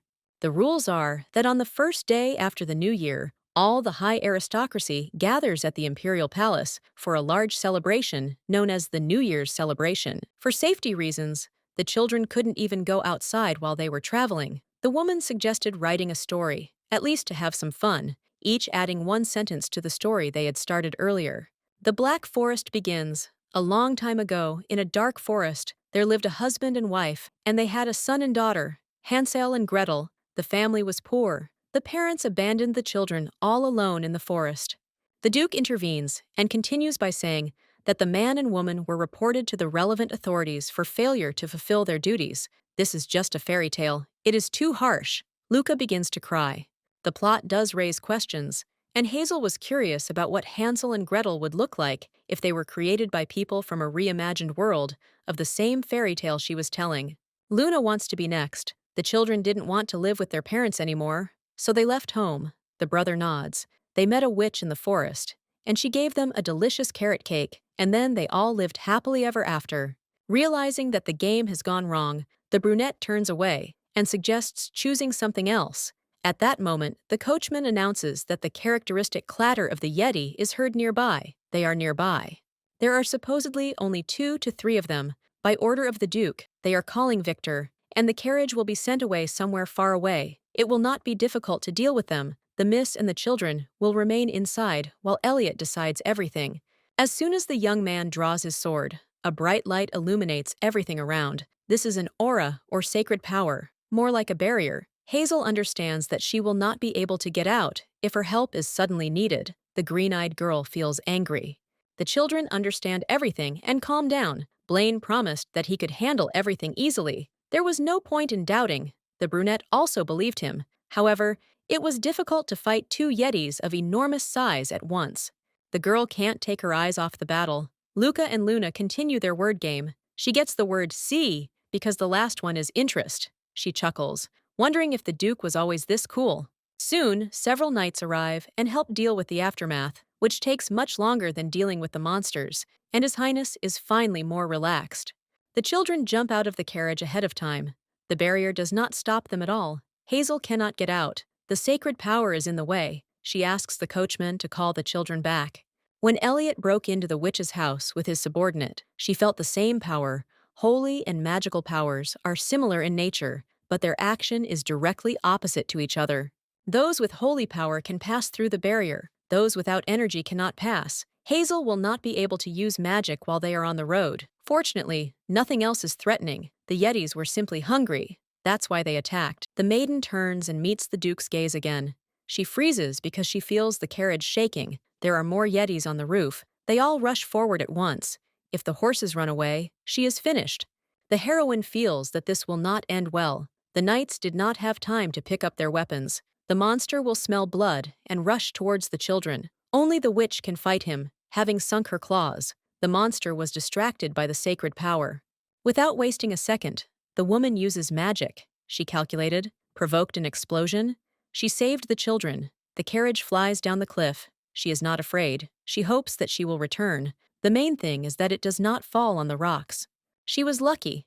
As she was about to get out, the heroine sees someone offering her a hand. The Yeti is buried under snow. Elliot is again in her debt for saving the kids. They were very scared. They will be calmer when the nanny returns to them.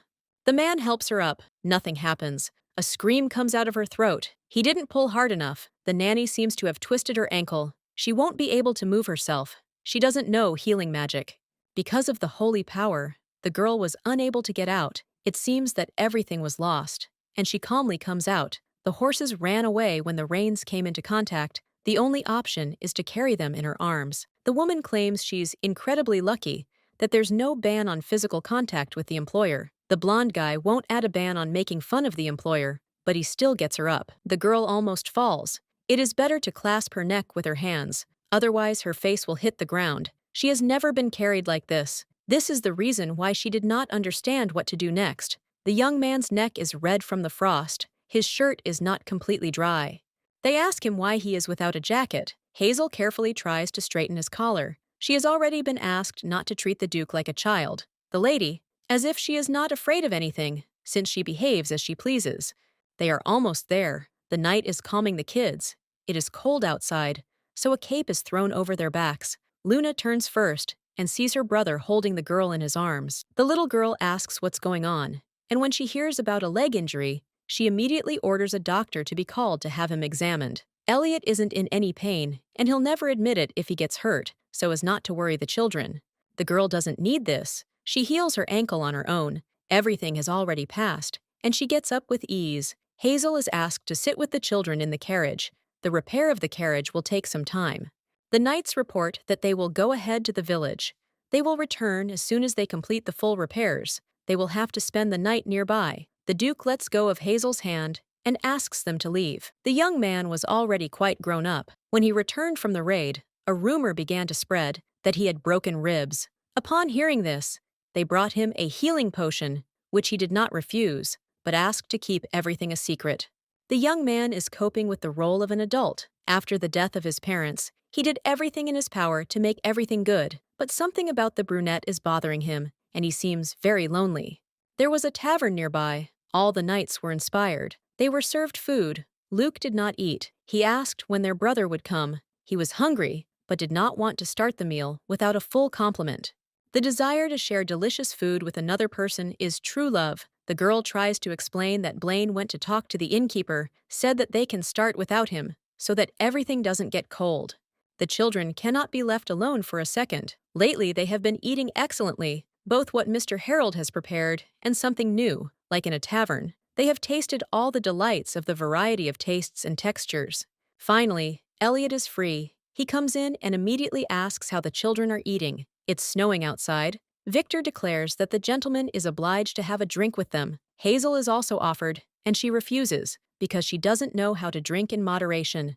Sir Victor is also an aristocrat, but he doesn't observe etiquette when pouring alcohol into mugs. The knights drink. Even the Duke himself takes some for himself. The green-eyed one can't bear to look at him. He could star in an advertisement.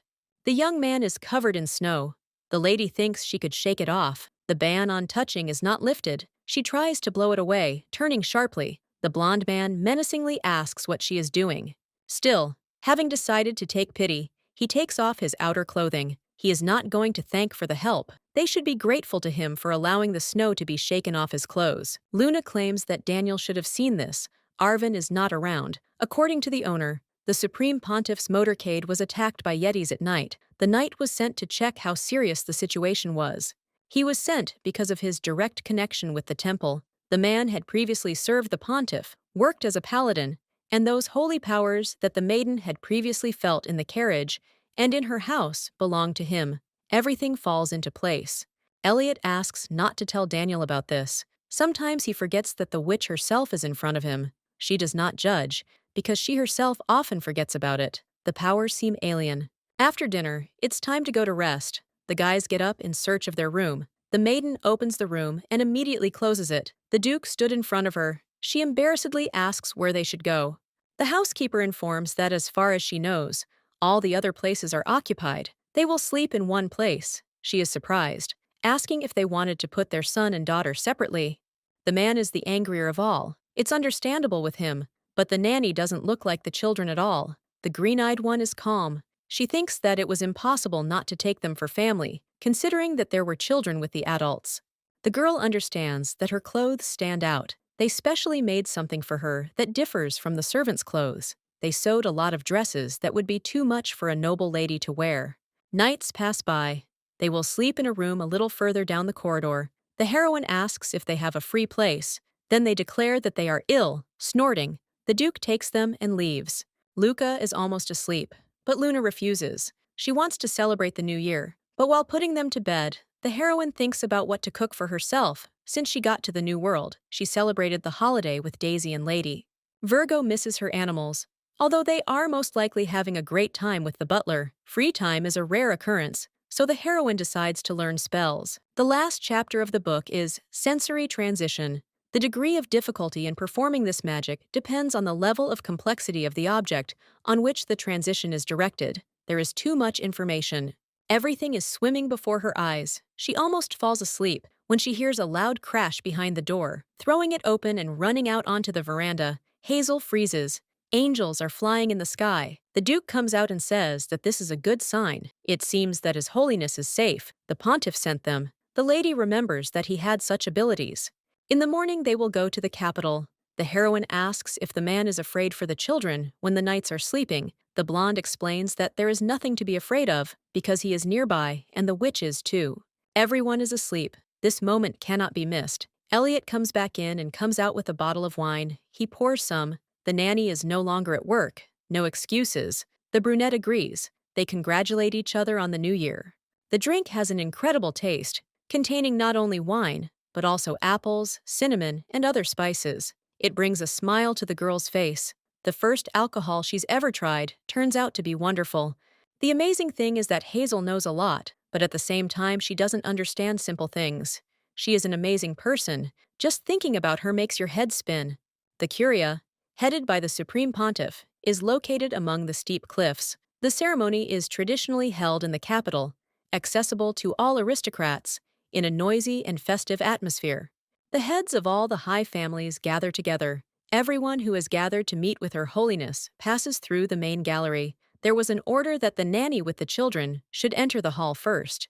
The Duke forgot about it. As soon as he finished with the greetings, the three must go forward. The blonde is met by someone they have not seen since last year. The lady, as before, bestows her love only on the chosen ones. It may seem that the pontiff prefers Elliot. This is not so. The girl hates him. Smiling, she goes out and, ignoring the gentleman, approaches Daniel. He kisses his hand. They lead the two of them into the hall. The lady begins asking questions. First of all, she asks how Arvin is doing. The gentleman intervening explains that he pays him well, although at the temple the salary was also decent. The lady heard a rumor that Blaine hired a terrible witch as a nanny. Either there was a mistake in the rumors, or someone still has problems with their head. Judging by what the pontiff saw, Hazel is not suspicious. The only thing the lady noticed was that the outfit was completely different from what is usually given to nannies. The head maid made a mistake with the order. The man said that this time he decided to take his younger children to dinner at the palace. A well-guarded castle is the safest place. Her Holiness has enormous power. No one would dare attack children. The woman is terrified. She asked about something else. It remains to be seen how everything goes. Before the official reception, the nanny teaches the children how to behave properly if they are nervous. At the debut, everything must be perfect, without a single mistake. The Duke's endless lectures have come to an end. Going down, the gentleman again repeats that the rules must be followed. There is no more time. As the nanny, the girl received permission to be near the table. Albert III Valerian arrived. Over the past year, everyone in the room has repeatedly shown their devotion. The man sees that his precious nephews are nearby, for whom he has prepared special dishes, and he asks that at the end the plates remain empty. A vegetable salad is served as an appetizer, and the children gobble it up, causing a gasp of surprise to ring out throughout the room. They used to be fussy at the table, but they were lucky their nanny taught them to eat healthy. The maiden hoped that the next dish would be just as good, but her joy vanished as soon as the lid was removed from the plate. There were snails on the plate. The green-eyed one wanted to get angry. The emperor did it on purpose. While reminding the boys what to do, she watches as Luca forces himself to swallow a snail and eat sausage. The teleportation magic worked successfully. She liked the dish. It was high quality. What they serve next makes the girl grimace. She quietly asks if the Duke likes to eat. He is disgusted, so she agrees to exchange it for sausages. Beef offal ends up in her mouth. For her, a true pleasure. All attention is focused on Gerald. He is being criticized for spitting out food. He is trying to explain himself. The atmosphere in the room is tense. The puzzle is gradually coming together. The Imperial family plays the role of antagonist. His Majesty goes outside to get some air. The menu was clearly planned by Regina, who decided to mock everyone by forcing them to either refuse food or feel ill. Hazel goes outside for a minute. She is lucky to meet the prince. If he knew what she was like, he would not have sent the servants, but would have visited himself. The lady does not want to get involved in a conversation and tries to say goodbye. The man cannot restrain himself and shouts, asking why they did not help him. It seemed that the lady had initially penetrated the Duke for his sake. The assistant calms him down and takes him away. Do not say anything unnecessary. At the event, people keep approaching the children to ask if it's true that they have an evil witch as a nanny. One of the boys is particularly displeased and skeptical. Luna is not ready to accept the way she is being addressed. She asks for her last name. Someone dared to argue with the Duke's family. Hazel arrives in time to the noise. Luca rushes to her and explains the whole situation. She creates beautiful cookies and asks how an evil witch would make something like this. Blaine runs forward and asks not to waste food on someone who was rude. The blue-eyed man snorts. Well, no need. I have a baker in the estate. Two figures start moving. They act out a scene from Cinderella. For Schwarzwald to do something similar is easy peasy. The boy cannot restrain himself and still takes one of the pieces, bites off a piece. A voice behind her is dissatisfied. The children are so spoiled that the Duke needed a witch to fix them with witches' spells. Her Highness is standing next to her. Luna is behaving correctly. She bows her head, but objects. The woman understands why all the previous nannies ran away. The child is not at all cute. Hazel thinks that this is too much. The girl has completely wilted, using force. The girl smirks. No one is allowed to mock children. On the way back, the Duke is persuaded to give the sister and brother a reward. They ate everything, and for the first time were in a public place. They did not make a single mistake, remained calm throughout the entire time. Agreeing, the young man promises to fulfill any conditions. Luca immediately asks for a lot of chocolate and to sleep with Hazel. He has only one wish. Lunabelle sits silently and examines her hands. It's dangerous to stand up while moving, but the nanny hugs the baby and declares that she's beautiful. Everyone has their own definition of cute, and she can't compare herself to her brother. Sadness does not leave the body when the girl asks how Her Majesty understands. Perhaps she was spoken to too rudely, so the lady left an unpleasant comment. You can receive love without this. Hoping for this, the brunette asks if she will be able to please the Imperial family, just like her older brother. Interfering, Elliot explains that he is not liked either. The complicated story will be told at an older age. Grandma's words are forever stuck in her head. There is no need to suffer because someone doesn't love you. It's the problem of the person who doesn't care. Luna tries not to be sad. Still interested in the past connected with Gerald, the lady uses a sensory transition spell. This time, she succeeded. The prince discusses with someone how much news he tells the witch. She already knows a lot. The prince's subordinate is worried that the girl has defected to the Archduke's side. She can sense holy power. This is the reason why Gerald spoke to her. The young man wanted to ask where in the duchy the relic was, but it was all in vain. She was too captivated by the man's beauty, so she simply looked at the floor. In her opinion, Elliot was much more handsome. The children did nothing wrong. Blaine's popularity will continue to grow, and because of his sister, the gentleman was disgraced. He wants to get rid of their family the same way he got rid of their parents. At the wrong time, he notices the cookies. The connection is broken. Hazel is afraid that she has learned too much. There is a knock on the door. The Duke asks if everything is all right. He came to thank her for a good dinner. The nanny is skilled. No one has ever managed to do what she did. This deserves a reward. This time the lady wants something. It is different from what she said earlier. Nevertheless, she will be listened to. Coming closer, the heroine enthusiastically declares that she will forever be the Archduke's man. She has done nothing wrong. She is afraid that she might be misunderstood. She grabs Elliot's hand, repeating that it is important for her to gain trust. The green-eyed girl becomes serious and says that the Imperial family is behind everything. Her surprise knows no bounds, because Blaine already knows everything. He pretended to protect Hazel and did not completely trust her. She was asked not to interfere in this matter. She did nothing. The crown prince appeared out of nowhere and told everything. He thought that the witch could help him. He told about the sacred relic and asked where it was.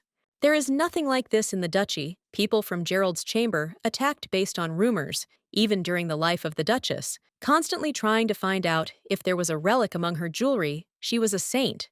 What Hazel learned is forbidden to be told, even to children. Only Daniel and the captain of the guard know about it. Elliot is again indebted to the girl. The detection magic is controlled by a wizard close to Gerald. The witch cast sensory passage magic on the cookies. This is a high-level spell, so they did not suspect anything. The Duke doesn't understand how the heroine uses high-level magic. While not knowing basic healing magic, they should leave the capital as soon as possible. If Hazel knew the details, she would tremble with fear all day while in the palace. Not understanding how one can be calm about those who killed Elliot's parents, the nanny asks a question, reminding him that this is an address as if he were a child. He goes out, wishing good night. The illness crept up unnoticed. It all started because of the chestnuts. Luca got sick and cried that he wouldn't eat without a nanny. He also refused to take the medicine, and because of his stubbornness, the girl got infected. The first thing she does is go to the house for some painkillers, and almost immediately she feels better. It feels strange to be alone in the empty house, with Lady and Daisy looking after the children. The stomach is growling. I'm hungry. I want to eat porridge with shrimp. They are in the Duke's kitchen. The girl rushes to the door to go there and ask for food. Under the door, there is a postcard from the kids. There's still a package outside, lemon candies and healing boosters inside. They're worth a fortune. Feeling even more joy, Hazel finally heads to the kitchen. There's no one there. Deciding that this would actually be to her advantage, she begins preparing the dish. A pleasant aroma fills the air, and once cooking is complete, all that remains is to add the secret ingredient: hand-squeezed oil from roasted sesame seeds, handmade. Adding a drop, the girl jumps in surprise. The door opens. The Duke asks what is happening. A sick person must stay in bed. She explains that she is hungry. The man calmly asks her to say what she cooked and go on vacation. He is also interested in the cooking process. She is sent back, with the promise that as soon as the dish is ready, it will be delivered. Finally, there is a knock at the door. Elliot himself brought the porridge. He should have sent the maid. Instead, he took everything into his own hands. The food is still hot. Despite this, the maid immediately begins to eat.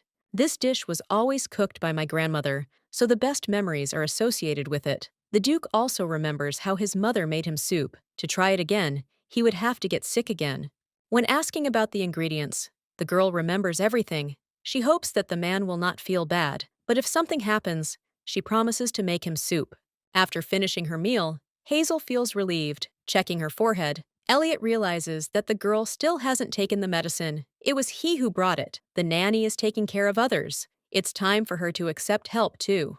The young man doesn't remember the last time he accepted help from someone, all out of a sense of duty. It's easier to survive the illness alone.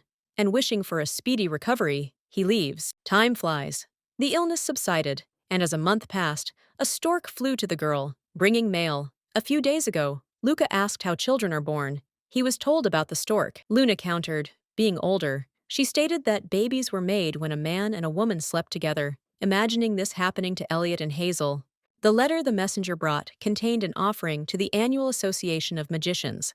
After the performance at the palace, the witch nannies became quite popular, and the unemployment problem was resolved. They thanked Schwarzwald for everything, and even gave her a reward, offering her the opportunity to become an honorary member for free. There were also dissatisfied mages. Initially, the Duke had paid a deposit, which led to the invitation.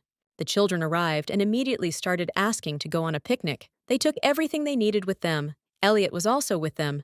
During the walk to the place, Hazel collected herbs. Because of this, they went a little far.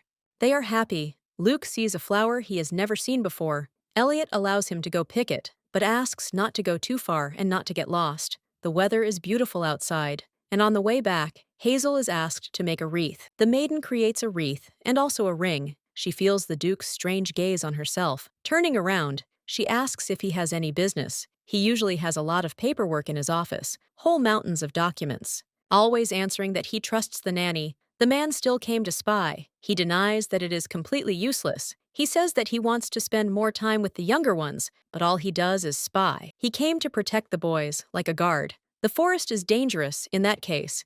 It would be more logical if he walked with him, and not sat with folded arms, with a serious expression on his face.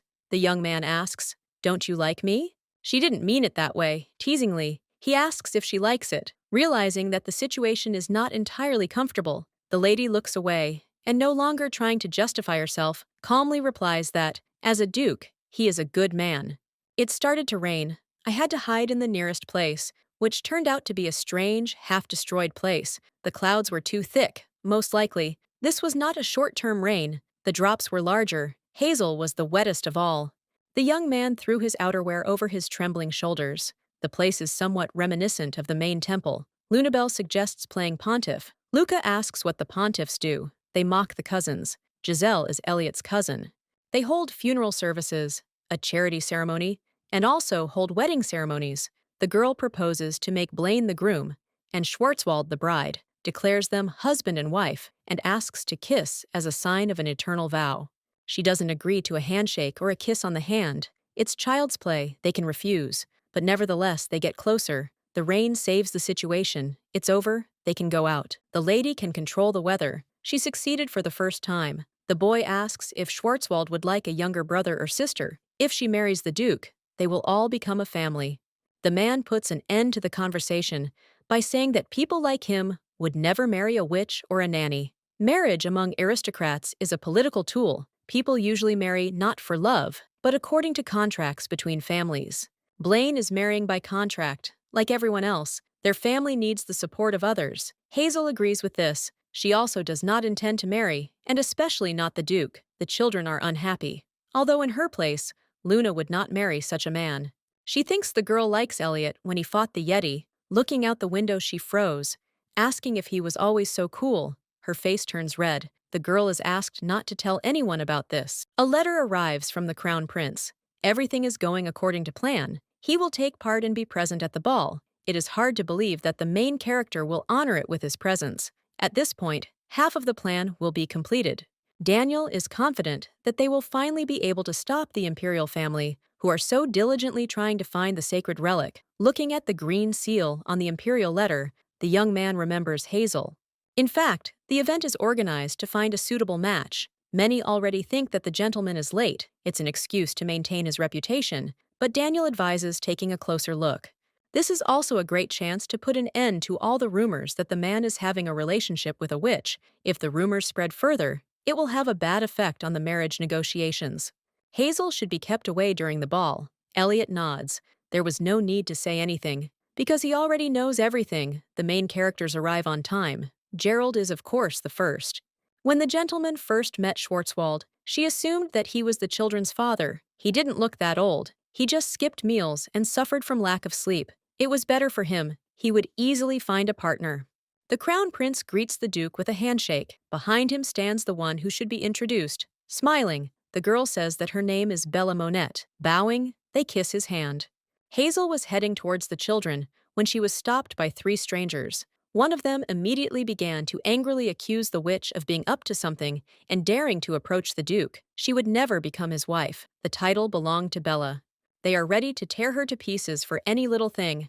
At the New Year's dinner, she was too close to the master. It's all about her clothes. Only ladies wear such things. The heroine knows that this is the head maid's mistake. However, she advises to address all questions directly to the duke. Even in a quarrel, she cannot be defeated. The girls remain dissatisfied. They have nothing more to say. Luna asks when they will go see the fireworks. It is already late, and the song has started. Sitting down, the nanny apologizes for being so busy and losing track of time. Little ones shouldn't be in the main hall. The heroine decides to quickly find the gentleman, not understanding where he is, approaches Victor to ask if he is dancing with Bella. They really are the perfect couple. Lady Monette is perfect for the Archduchess's place. Her face blushes. She lightly pats herself. The girl tries to restrain herself. She is going to light fireworks and asks to look after the children. The knight assures that there is no need to rush. There are still 2 to 3 songs left. Hazel didn't come in vain. She can dance at least once. She doesn't know how. Someday she will have to learn. The day has come, and the children will be handed over to Daniel, who of course is against it. A hired worker can't break the rules. Victor continues to convince that everything will be fine, but you can't get close to the Duke. Grabbing the girl by the hand, he pulls her forward. The brunette is doing it well. As if it wasn't her first time dancing, she was just repeating the movements of a good teacher. As soon as she managed to say this, she immediately steps on the foot. The knight laughs. The first time he trampled all of his partner's feet. They are interrupted by someone no one expected to see. The Duke notices that the girl even has her shoelaces untied. Laughing nervously, the red-haired man wants to leave. The girl will have a wonderful teacher, to whom he is not even fit to hold a candle. The girl also runs away. She was lucky that she managed to leave in time, but if she had stayed there, she would have become as dissatisfied as all the girls. The brunette is getting ready to go to the fireworks. While going down, she catches on her shoelaces, realizing that she will fall. Closing her eyes, the heroine does not feel pain. She is grabbed by the waist. Turning around, she sees Elliot. He warned her to look under her feet. Lowering himself, he ties his shoes, asks if Hazel is okay. The man has no intention of returning to the hall. He came to prove that he teaches better than Victor, so that his reputation won't be damaged. The outfit isn't quite suitable for dancing, although he doesn't see a problem. Extending her hand, the lady freezes. In her head, she hears the cries of aristocrats who condemn her, remind her where the nanny's place is. Feeling a strange sensation, the maiden asks for forgiveness and leaves. The Duke must dance with someone equal to him, but not with the witch, because in a fairy tale the witch is only a secondary character, not the main heroine. Elliot is not for Hazel. She will not be able to get close to him. Multicolored fireworks are visible in the sky, captivating the eye. The spectacle makes the children gasp with delight. The Duke recalls his conversation with Daniel. After the dance, the Duke of Monette approached him with a question. Despite all the warnings, the young man intervened again and went to the witch. He himself did not understand why he did what he did. He only remembers that he saw her dancing and smiling at another man. It would have been better if she had cast a love spell. Arwen reminds Blaine that he has a duty. His family needs an alliance, a family that does not have imperialistic views, that would not lose either military or financial power. The Duke of Monette's daughter is a suitable candidate. Hazel attributed too many character traits to the boy that he did not have. It seemed like she hated him. However, at that moment, before running away, the expression on her face said that she was in love. Throwing away unnecessary thoughts, he convinces himself that Luna misunderstood everything when she saw the witch's admiration. A rabbit appears in the sky. Lowering his gaze, the young man sees the girl casting a spell. The ball is not over yet. However, the knights are throwing out all the guests. The sacred relic that was in the Duke's estate has disappeared. He frantically tries to understand who is behind this, orders a list to be made of everyone who managed to leave the estate. Jumping onto his horse, he first hurries after the crown prince's carriage, and when he gets there, he orders him to get out immediately. The man talks about the sacred relic that the emperor has set his sights on. Carrying out the plan turned out to be easier than entertaining the kids. Gerald was simply delighted. When he learned that the thing existed, he did not try to hide the fact that he was hunting for it, despite the fact that the army was present as witnesses. Realizing too late what he had gotten himself into, the young man denied everything to the very end. It was so obvious that it looked pathetic. The emperor would never get his hands on the relic, since it was Elliot himself. While putting the children to bed, the girl listens to enthusiastic praise for how skillfully she made a bunny out of fireworks. She promises that she will make something similar for their birthdays. Realizing that they themselves do not want to sleep, the children ask Hazel to stay with them. The Duke never allowed this. Because of his stubbornness, he never had a girlfriend or a wife, although it seems that this will happen soon.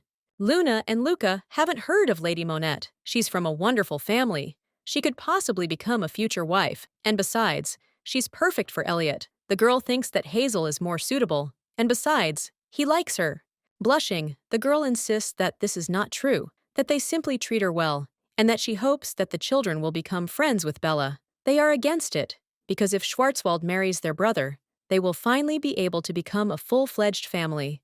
When Hazel was asked if she had feelings for Elliot, she couldn't answer. People are shameless. A year ago, the girl dreamed of at least one friend.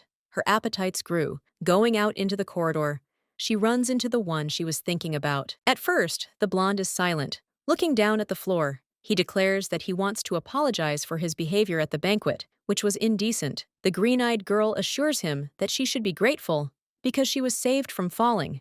The young man has nothing more to say. In this case, the nanny goes into the room, asks him to rest, almost disappearing behind the door, suddenly says that the children wanted to sleep with her. I hope you will review the rules when you have time. Once, while in South Korea, the girl met some idol's fans. They were crazy about his appearance and performances. She wants to calm her mind and thinks that she has the same thing with the Duke. They won't be together anyway. Fandom is not a thing that lasts forever. She came into it, and it will go back. It will be easier to stop noticing Elliot. Then the number of awkward moments will noticeably decrease. The first thing the young man did after learning about the existence of the relic was to come to his father. The emperor asked what it looked like, but he would not receive an answer. Gerald should not have been sent to the ball. It was no use. The man cannot trust his son. Every time he is entrusted with something, nothing works out. The empress intervenes and tries to add that the existence of the relic seems to be true. After that day, the Archduke went into seclusion. This doesn't suit him. After the New Year's celebration, the young man's reputation in high society only grows. The Imperial family is doomed. Regina suggests an idea. The Archduke could not be plunged into a critical situation. It makes sense to try to do the same with the duchy. With a grin, Albert orders that all the palace magicians be immediately summoned. With the arrival of the new year, a strange force began to be felt in the duchy. Swamp monsters began to appear in the forest, which had never had swamps before. This is definitely suspicious.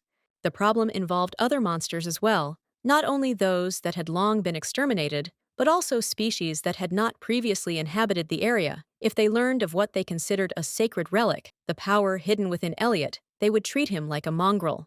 Energy will have to be used only in extreme cases. Hazel went to help. For her, this is an excellent opportunity to put into practice all the spells she learned. The children are busy lately. They have more tasks now, so the guys are constantly studying. The attacks from the Imperial family have stopped. Everything is going well. The lady will be uncomfortable living in the camp, so she does not plan to spend the night. According to her plan, the girl is going to arrive in the mornings and return to the estate at night. She cannot say that she will pass through her hut. Only she and the Duke know about this. I am a witch. I can move. His Highness is distracted and stops listening to Daniel. He asks what it is like to look really handsome. Someone said that the man is too handsome, as if he is not real at all. One lady said this and made him think. The day is quickly coming to an end. The Duke gives the command to set up camp. The maiden watches as the knights quickly set everything up. One of them forgot to take some ingredient from the warehouse. The nanny wants to help. The squad is happy that, thanks to the nanny, they don't have to worry about dinner. They are quickly brought down from the sky to the ground. Elliot reminds them that Hazel is not an army cook. They will still be cooking. The brunette returns with a saucepan. A stew is planned for dinner. She scolds the young man for his irresponsibility and is just about to say something else when one of the men from the squad runs up, frightened, and calls the gentleman to come and see what happened. Following the night, the man sees a cave in front of him. At first glance, it seems unremarkable, but as he goes further, something is wrong. Looking at the ground under his feet, Elliot notices a magic circle. The man led the gentleman in and didn't tell him right away, so that the information wouldn't leak out. The lines of the circle had been drawn very recently, and it would be impossible to figure it out without Miss Hazel. Daniel immediately realized that it was the work of the Imperial family. Albert doesn't even hide the fact that he's trying to get his hands on the sacred relic. He's deliberately trying to provoke the Duke to reveal its location, and it's lucky the witch is helping. Hazel quickly figures out that the nature of the magic circle is teleportation, but one cannot tell where the second one is and where exactly it is transporting. The spell is created on the model of higher magic. A detailed study of the information will take a considerable amount of time. First, Virgo plans to transfer the drawing to paper and try to interpret it. If she manages to understand the principle of operation, she needs to prepare equipment for the search. The green-eyed girl asks to wait a little longer, since it is enough to simply draw such an object. It is unknown how dangerous the place of movement may be. A squirrel appears from somewhere. In an attempt to catch it, the girl rushes into the circle, followed by the Duke. The movement happened completely unexpectedly. It comes from a certain word. The heroine tries to pick the right one. They throw her a blade. The young man takes off his armor. They are quite far from the camp. In the morning they entered the forest from the southwest, but since Candlebon is close, it means they are in the northeast. It is starting to get dark. They will not be able to get back before sunset. They have no transport. The man looks at the situation soberly. They should start looking for a place to spend the night. Footprints are visible in the distance. They are fresh, which means they could belong to the owner of the magic circle. They will follow them. This is luck. Unless some trouble arises, monsters suddenly appear, or if shelter cannot be found, they will have to spend the night right in the forest. The young man silently walks forward. They come across a hut that is 2 meters away from them. Opening the door, she is disappointed because everything around is destroyed. The roof is broken. The night wind will blow mercilessly. Finding something to rejoice about, the maiden notices that the fireplace is intact. With the help of magic, she makes a fire. They won't freeze or die of hunger because the heroine carries food. The blonde laughs. He's lucky to have gotten lost in the forest with the witch. As a sign of gratitude, he'll try to put the hut in order. The brunette decides that she will do everything herself. In addition to preparing a wonderful dinner, she cleans up, trying the dish. The young man repeats that he was surprised again. Each time the food turns out even better than the previous time. The taste is excellent. While joking happily, the boys finally begin to understand the situation they are in. They are lucky that the conditions for spending the night are excellent, but they have never been alone together before. The heroine notes that the Duke must be uncomfortable sitting on the bare floor. He has a high status, but the man doesn't see a problem because the hut has been cleaned. Usually, influential people try to sit in impeccably clean, elevated places. There's definitely something wrong in his life because of all the places he's sat during the expedition. The floor is the cleanest. The man asks a question in response. She's fine, but the Duke's position seems uncomfortable. The way the young man sits evokes nostalgia. In his school years, if a student was late, he would take a chair and stand in one position for an hour. Indulgences were forbidden. The blonde laughs, remembering the ball, and the girl asks if Blaine only danced with Bella. She doesn't immediately notice how the gentleman's expression changes. She talks about how good the two of them look, how their status suits each other, and how they look like a prince and princess, and they harmonize very well. Elliot asks to start getting ready for bed. The girl finds it difficult to understand what she did wrong. The atmosphere instantly became tense. She plans to finish cleaning tomorrow. Spreading out on the floor and getting ready to get up, she notices a wound on the Duke's hand. It looks like he got hurt while climbing a tree. The green-eyed one asks to give her a hand and let her help. She wants to try practicing healing spells a little. Surprisingly, she gets consent. Concentrating, the maiden begins to cast a spell, hoping that everything will work. She finishes the experiment. In the morning, the two set off. The young man looks tired, deprived of sleep from one innocent touch of hands. The bird tells the witch that an elderly man in long robes was passing nearby. The Duke is surprised that the maiden can communicate with animals. She can communicate with ease, having learned this a long time ago. They set off to find someone who might be the code word for the move. An hour later, the duo still don't know a single word that the magician said. The information was important. However, they are not getting anything. The girl still tries to be optimistic. They will follow the magician's trail, and they will still find him, and then they will figure everything out. The man is looking somewhere behind. They have come to the discovery. In front of them is a nest of man-eating wasps. It's illogical. Wasps live in the eastern part of the empire, near the desert. They didn't just appear out of nowhere. In the distance, a nest with eggs inside is visible. There is magical power around them. The man remembers the emperor's order, issued several days earlier. Wasps are dangerous, so mature specimens should be destroyed, and the eggs collected for further study. One of the knights then asked why this was so, since it seemed that the bodies of the monsters were of greater scientific interest. It would be easy to extract poison from them, the Duke agreed. This was quite logical, but no one had the right to dispute the master's order. Albert only asked for eggs. Looking at the nest, the man is sure that the Imperial family is behind everything. He hoped that they would calm down after that incident with the theft of the relic, but nothing happened. It only got worse. Instead of openly attacking Elliot, the Emperor changed his strategy. They want to sow discord in the Archduchy. This will be direct evidence of the Emperor's dirty plans of the royal court. You just need to take a sample. If you compare the eggs with those indicated in the records, then a strong clue will appear. Holding out his hand, the blonde recoils. A troll grows in front of them. They took care of the protection of the nests. Hazel should move it. As soon as the girl does this, the Duke gives the command to run away. She does not know the shield spell. She has not yet had time to learn it. She has to come to terms with the fact that a tree is flying at her. The young man takes out his sword and turns around.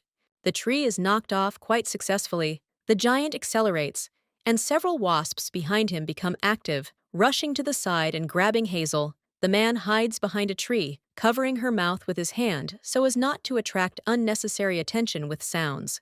Camouflage doesn't help. The monster finds its prey by scent and throws them aside. Its entire back is covered in poisonous stings. Trolls are immune to wasps, and they also have excellent regeneration. They can only be killed by a blow to the heart or by decapitation.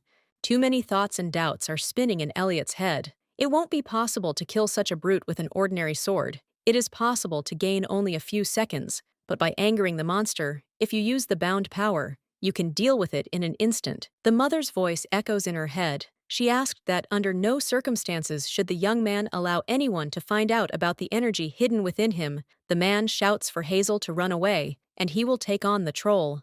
The woman, being more resourceful, pointed something at the monster's nose, causing it to sneeze and fall straight into the pit behind it. The eggs, like the parchment, were on the sofa in the hut, and it remained to return back without any problems. Without immediately noticing, the maiden sees that his shoulder is wounded. A wasp sting has pierced it. His Highness falls because the monster sneezed. One of them flew to the side, and everything gradually darkens before her eyes. As children, they encountered a monster. Healing power, like weapons, had no effect on it. All they could do was run, and as luck would have it, they found themselves in a dead end, with no adults nearby and loud noises irritating them. A bear rushed at them. Their whole short life flashed before their eyes, when suddenly a bright flash of light illuminated everything around. Traces of blood remained on the body. The monster dissolved. When his mother told Elliot not to tell anyone about what happened, the boy became upset because he did not understand why Giselle and Daniel were allowed to do this. Bad people wanted to take advantage of Blaine. Sacred power is a gift from the gods. However, the woman asked to continue to keep it a secret. She asked her son to keep it their secret. Soon the young man had a younger sister. He asked if Luna could become the head of the family. He wanted to become a paladin, to turn and increase his power. His father promised that if the desire was sincere, then they would definitely support him. The young gentleman was sent to the temple. He repeated to the saint that he wanted to join his military forces. Soon, all dreams seemed to be destroyed, because a new law was passed, stating that a woman cannot be the head of the family. The emperor had something in mind. A younger brother was born. They named him Luca, and reassured him that he would be the one to inherit the title. His parents promised that they would always be there until he grew up. He had a bad dream, as if they had been overtaken by death. Opening his eyes, the boy realized that this was not true. His mother was sitting in front of him, alive and well, all because of the high temperature. They made him chicken soup. He really dreamed about it, because after eating, you always feel better. His Highness has finally woken up. He still can't draw the line between the past and the present. There is a smell around like in childhood. Hazel moved them to the hut. The Duke needs to gain strength. Deciding not to waste time, the lady remembered her promise and tried to cook the chicken soup that Elliot's mother cooked. The blonde begins to gobble up the food. He does not believe that the taste is exactly the same. It turns out that the promise was kept. The man thanks her and then falls asleep again. Hazel brought a healing potion, which must be used depending on the desired effect. One bottle will be enough, and it immediately becomes easier to breathe. The brunette is in a trance. She looks at her chest, on which there is a bandage. She hopes that he did not notice this and will not think to find out. Treating this with indifference, the hero turns his gaze to the standing vase of flowers. He asks where it came from. If a passing lumberjack sees this, he will think that the newlyweds are on their honeymoon. The man acts as if he is already feeling better. Giving flowers to a sick person is a banal expression of care and politeness. Getting up, the girl blushes and declares that she will go and clean up. Thoughts eat at her, because it could be that Elliot will remain crippled or will not be able to have children due to improper medical care. During the sortie, having almost died from a wasp sting, Blaine began to appreciate the fact that he was helped. Despite this, he becomes ill again. His temperature rises again. He was unable to raise even his own younger brother and sister, but decided to risk his life saving other people's children. He considers himself a fool. Not knowing how to do it right, Hazel tries to support. She likes this trait of His Highness. He also likes something about the girl. She treats human life with reverence. The brunette feels strange. The potion contains medicinal herbs, so the young man can get some sleep. It would be good if Schwarzwald used some kind of miracle potion. She never revealed who she was. Having never used anything like this, the brunette doesn't know how to make her believe in her bright intentions. Even the thought that a witch could lay claim to a place next to the Archduke is absolutely delusional. After a while, the young man gets up. It was no trouble for him. The pain disappeared as if by magic. Looking around, he realizes that Hazel is not nearby. She seems to have gone into the forest alone. This looks more like stupidity and courage. The girl left a note in which she said that she went to get some fruit and asked to take some medicine if the pain suddenly got worse. A fire was lit in the house. The armor was lying to the side, and there were 2 blankets nearby. It's very thoughtful of her. Getting up, the blonde sees that there is chicken soup in the saucepan.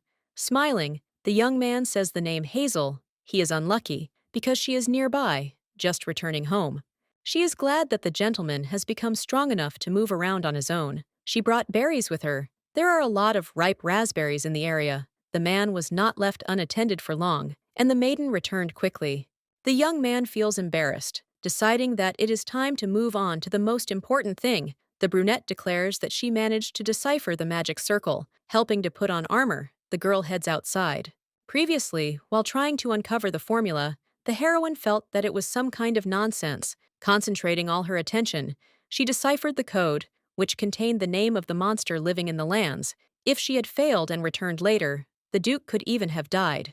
While trying to decipher it, the girl stumbled upon something interesting. An ordinary person dies literally instantly after a sting, but Elliot was ill for only 1 day, after which he was in perfect health. There are exceptions. Those who possess pure magical power are immune to monster poisons, while those with holy power, depending on its nature, can neutralize the poison in their body. For a moment, the maiden thought that the young man possessed such energy, but quickly threw all thoughts aside, because he fought with his bare hands all the time. It was stupid if sacred power was hidden in the body. The snake on the pages attracted attention. After sending a request to the Magical Association, the heroine received a rather irritating answer. They do not have the necessary information about snake legs, but are willing to conduct a longer study for a donation.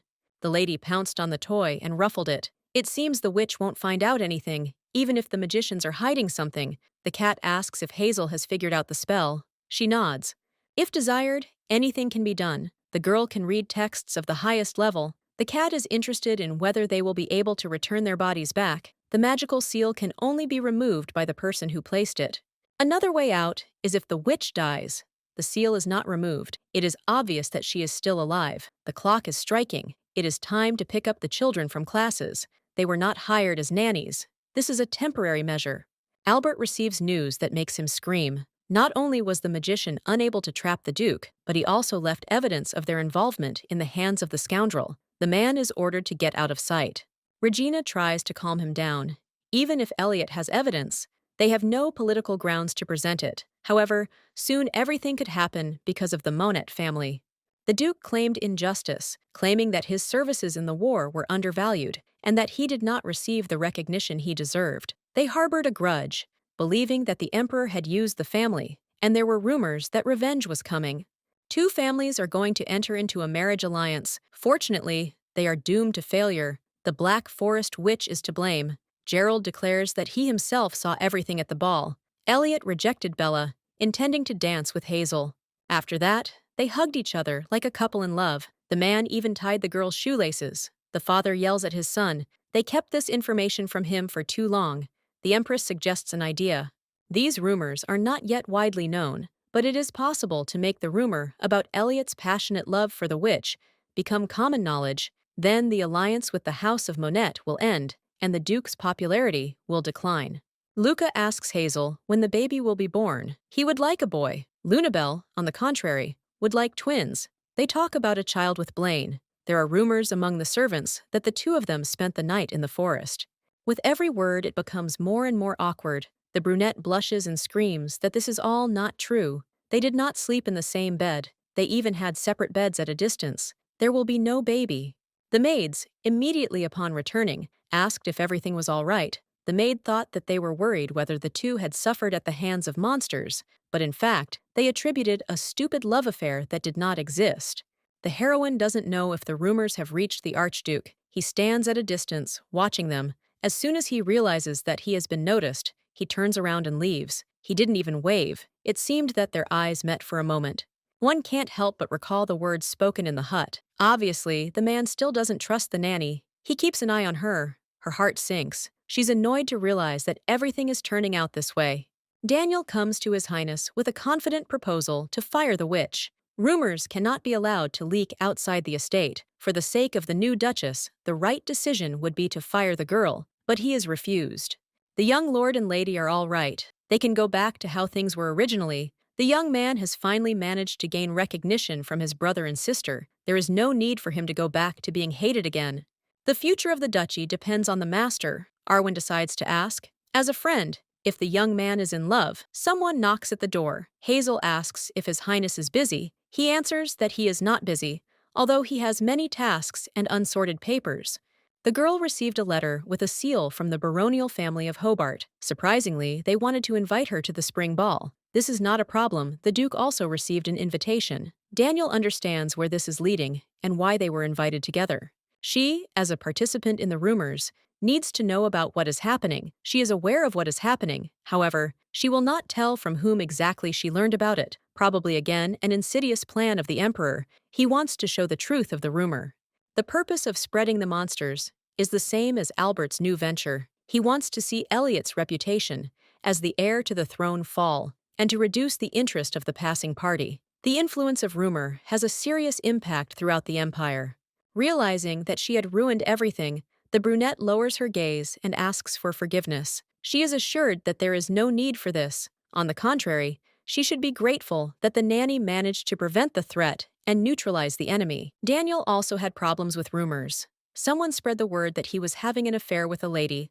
Arwen did not agree. Although it was true, with the Duke, everything is much more complicated. Obviously, his person is much more important. Elliot has no claim to the throne. He could refuse the invitation to the ball. He would like to, but for a person in whose blood the Imperial family flows, this is impossible due to the status given at birth. Everyone knows that the Duke does not want to compete and seek a place in the palace. He needs allies. It is necessary to immediately visit the Duchy of Monet and propose to Bella, because her father has also heard rumors.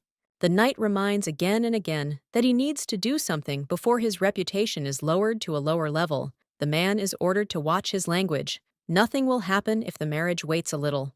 According to the rules, an alliance is formed when it is necessary to combat the threat posed by the Imperial family. The danger, on the contrary, has diminished. No one knows how long the calm will last. Daniel is not calming down. The Imperial family will be further provoked as soon as the man ties the knot. He will prolong the life of himself, his brother, and his sister by pretending to be uninterested in either the throne or politics. and by leading a dissolute lifestyle. The girl speaks up. She wanted to suggest something, but quickly changes her mind, says goodbye, and runs away. Daniel repeats again that although he agrees, it will still be right to fire the witch, as long as there is a person dear to his heart. The young man will not marry. Autumn is coming quickly. The Duke, as the head of the family, must make sure that no one gets sick. He has been busy lately and has not been able to spend time with the younger ones. It is more natural for them to consider Hazel a member of the family than their brother. A young man was walking through the forest. The black forest was visible in the distance. Accidentally stepping on a twig with his foot, he attracted attention. A girl was also walking. Something was glowing in her hands. Opening her palms, she showed a moon butterfly. She appears in the forest during the full moon to take one for herself. The maiden brought with her a jar where she caught it. Elliot agrees that this specimen is beautiful. He turns his gaze to his hand, where a cut is visible on his finger.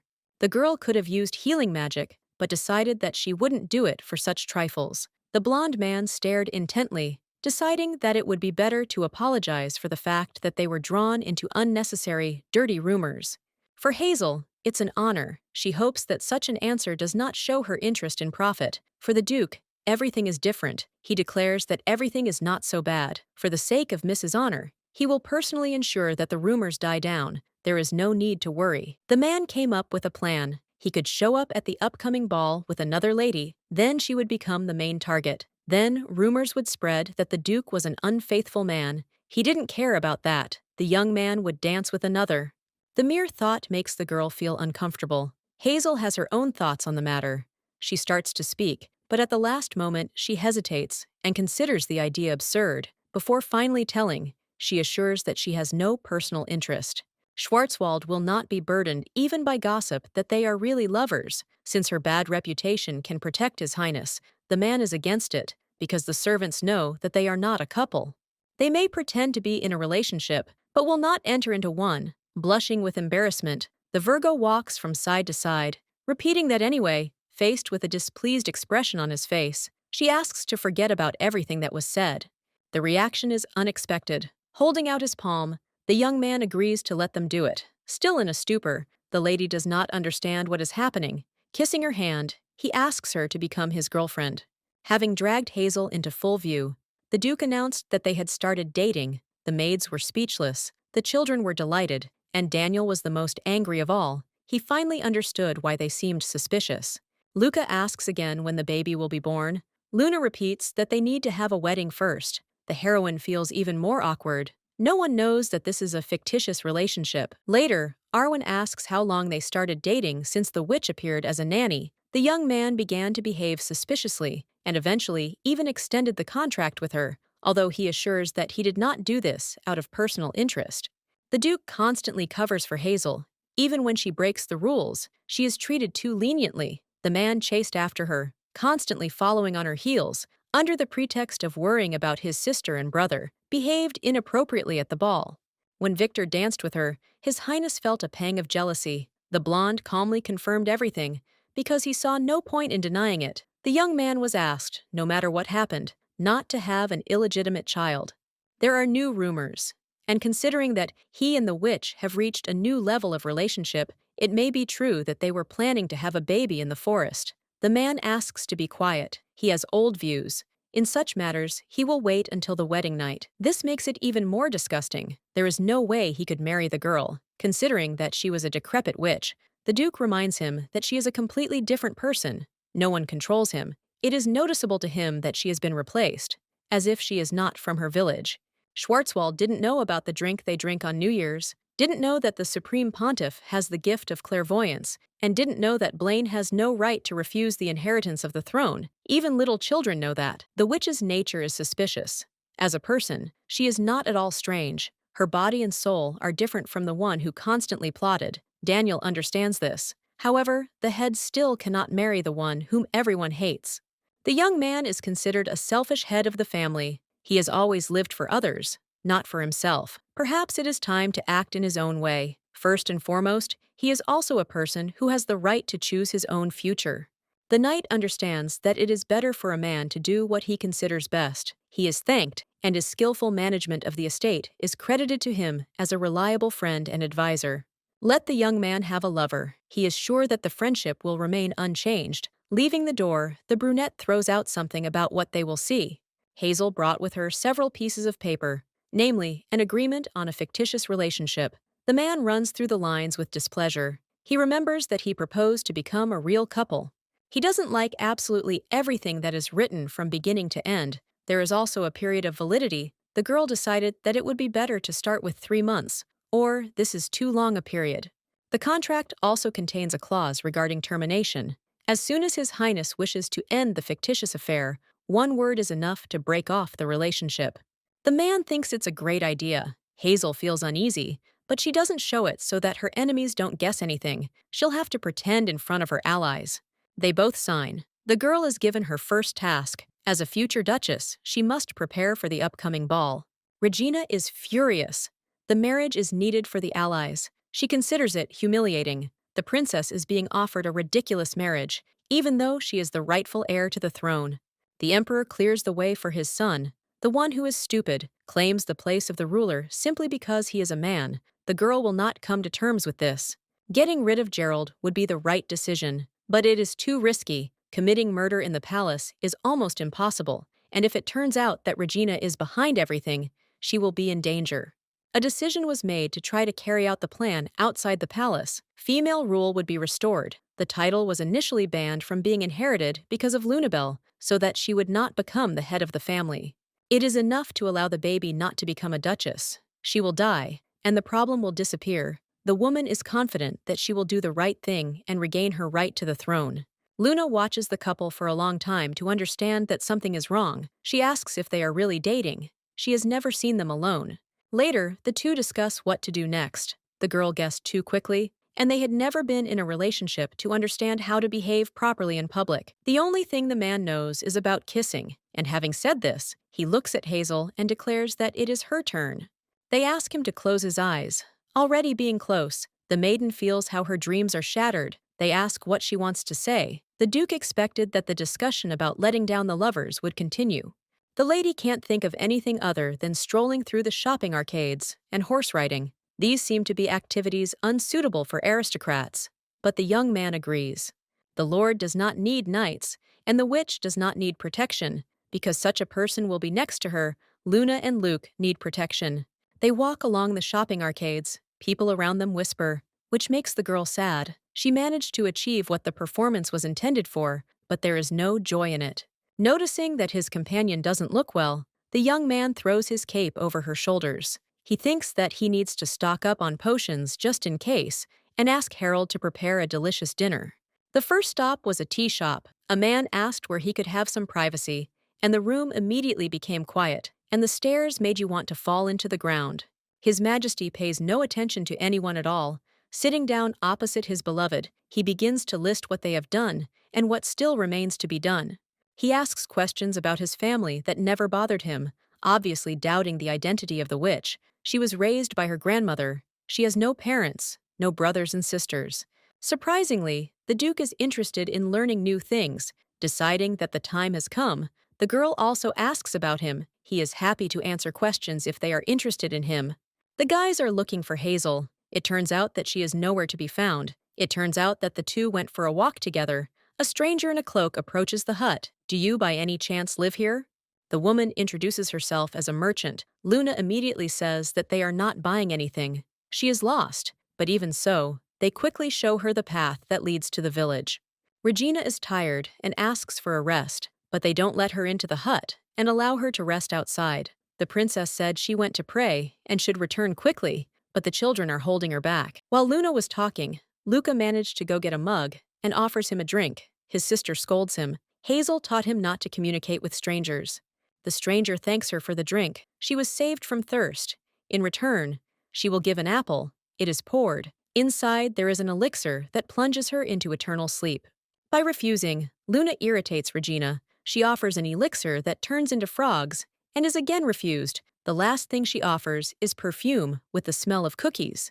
Coming closer to sniff, the babies turn into birds. They are still children, so they fell for it. It took some effort to transform. The girl wants to take them with her. Lady and Daisy arrived just in time. They were about to rush at the attacker. She was not one to be timid. she took out her sword and defended herself, jumping on her horse, and rushed away. The lady didn't plan to take the boy, but it's even better this way. There will be fewer contenders for the throne. She'll put the birds in a beautiful cage, and they'll have a good life. The girl asked about the poison of man-eating wasps, which affects the brain and male performance, and the blonde man, snorting discontentedly, shows with all his appearance that he is fine. In the shop a meter across the street, someone is trying to sell something in a bag from which sounds are coming. The seller refuses. Hazel hears cries for help because she understands animals. Rushing forward, she calls out to Luna and Luca. Turning around, the stranger shows her face. Realizing that it is the princess, the Archduke rushes after her. The fact that Lady and Daisy appear behind her indicates that they are indeed children. With the help of magic, the witch takes them to herself. The woman, in despair, continues to run away. If she is caught, she will become more stupid than her brother. They will chase her until the very end. There is no choice. Using the vial, she disappears. Only the cloak remains in the alley. Elliot did not find anything. Time passes. The Emperor's daughter shows no signs of life. She is considered missing, and the Imperial house intends to hide this. That day, the Duke took out his anger on the children for getting them into such trouble, although he was angry at himself for not being there to protect them. Thanks to what happened, it became clear what the Imperial family was trying to achieve. Luna was still too young to be drawn into political games. A tailor comes to Hazel to take measurements for the spring ball. She will make a dress, and is delighted that the lady's measurements have not changed at all. She is offered beautiful fabric. The woman treats the nanny completely differently. Before, she was strict. Apparently, the rumors about her relationship with His Highness appealed to many. The clothes that are already in the wardrobe are certainly beautiful, but you cannot wear old ones. They do not correspond to the attire of a gentleman who occupies a high position. The young man's suit will be such that it matches his companion's dress. Luna likes the white color, realizing that it will resemble a wedding dress. Hazel asks to stop. Once this is finished, the tailor leaves. Luna invites Luca to go look at their garden. The Duke reminds him about his lessons, which is much more important. Addressing Schwarzwald, the young man says that after she puts the children to bed, they will meet at 10 o'clock in the evening. Realizing that it will be night, the witch becomes embarrassed. It's impossible to concentrate on a book after the kids fall asleep. The girl has a free hour before the meeting, and she's too worried. Realizing that she could no longer sit still, the young lady headed to the meeting, and surprisingly, she was already expected there. The Duke was waiting for their meeting. Before this, the young lady stopped on the stairs, noticing that the bow on her shoe had come undone. As she went down, they tied it the same way as the lace last time. The two go to the main hall. Suddenly it seems even bigger than before. The reason for the meeting is to practice dancing. They should stop looking around. The girl feels even more awkward. She doesn't know how to dance, in which case she will repeat all the movements after the gentleman. The first thing the green-eyed girl does is step on his foot. The girl is bullied. Noticing that she has broken her leg and trying to make things better with a healing spell, she gets angry, promising to cast some kind of terrible curse. When dancing in a couple, it is important to smile, even if you don't like your partner. Something clicks in your head. This is the reason why His Highness smiles tirelessly, despite the lack of sympathy. She wants to ask a question, but lacks the willpower and courage to do so. The heroine is afraid of the answer she might receive, so she doesn't dare to speak. Suddenly, it becomes dark. The lady feels lost. His Highness looks at her intently, without taking his eyes off her, lowers himself and kisses her hand, pushing her away. They tell him that she has learned enough. Hazel tries to escape. The light has gone out, which means it's time to rest. Stopping her, the Duke offers to take her to the room. In awkward silence, they go forward along the corridor. An unexpected question interrupts her thoughts. The man asks if he is better than Victor, and the woman doesn't understand who to choose. She hasn't met the knight, so she can't evaluate him as a worthy lover. The blonde hopes that a person with whom he can be compared will never appear. Regina hadn't shown her face for 3 whole months, and finally showed up only to ruin the family's dinner. I have to make up a story on the fly. That day she went to prayer. She was praying in her room in the holy cathedral, when suddenly someone climbed in and forcibly gave her a potion that turned the girl into a lark against her will. The Empress is interfering. It's all suspicious. The day she disappeared, there were rumors that a certain young lady was trying to turn the Duke's children into birds and kill them. It seemed that these were unfounded rumors, but it happened in the village of Serene, very close to the holy cathedral. and the emperor wanted to know more about the rumors and what happened. The ban on touching has long been lifted. Despite this, the Virgo tries to restrain herself. For some reason, when there are no children, the distance is felt much more strongly, which makes her feel uneasy. After the words spoken in the evening, the heroine does not understand how she feels about the Duke. He behaves as if he really likes the witch. She reminds herself that he would never marry such a lady. As you climb up the mountain, the temperature gets lower and lower, and the cold makes your breath steam. Hobart's possessions are in the south, and before that, you have to drive through a mountain range. They are not far from the top. When the carriage stops, a tree has fallen ahead, blocking the road. There is a village nearby where the knights will look for tools, and at the same time, the horses will have a rest. It turns out that there is not a single soul in the settlement. Although it is suspicious, Elliot understands that this does not pose a danger. A messenger is sent to the next inhabited village, asked to prepare dinner for arrival. Hazel is the first to grab the axe. She will come back and help remove the tree. Taking the weapon, the Duke calmly explains that he will do this.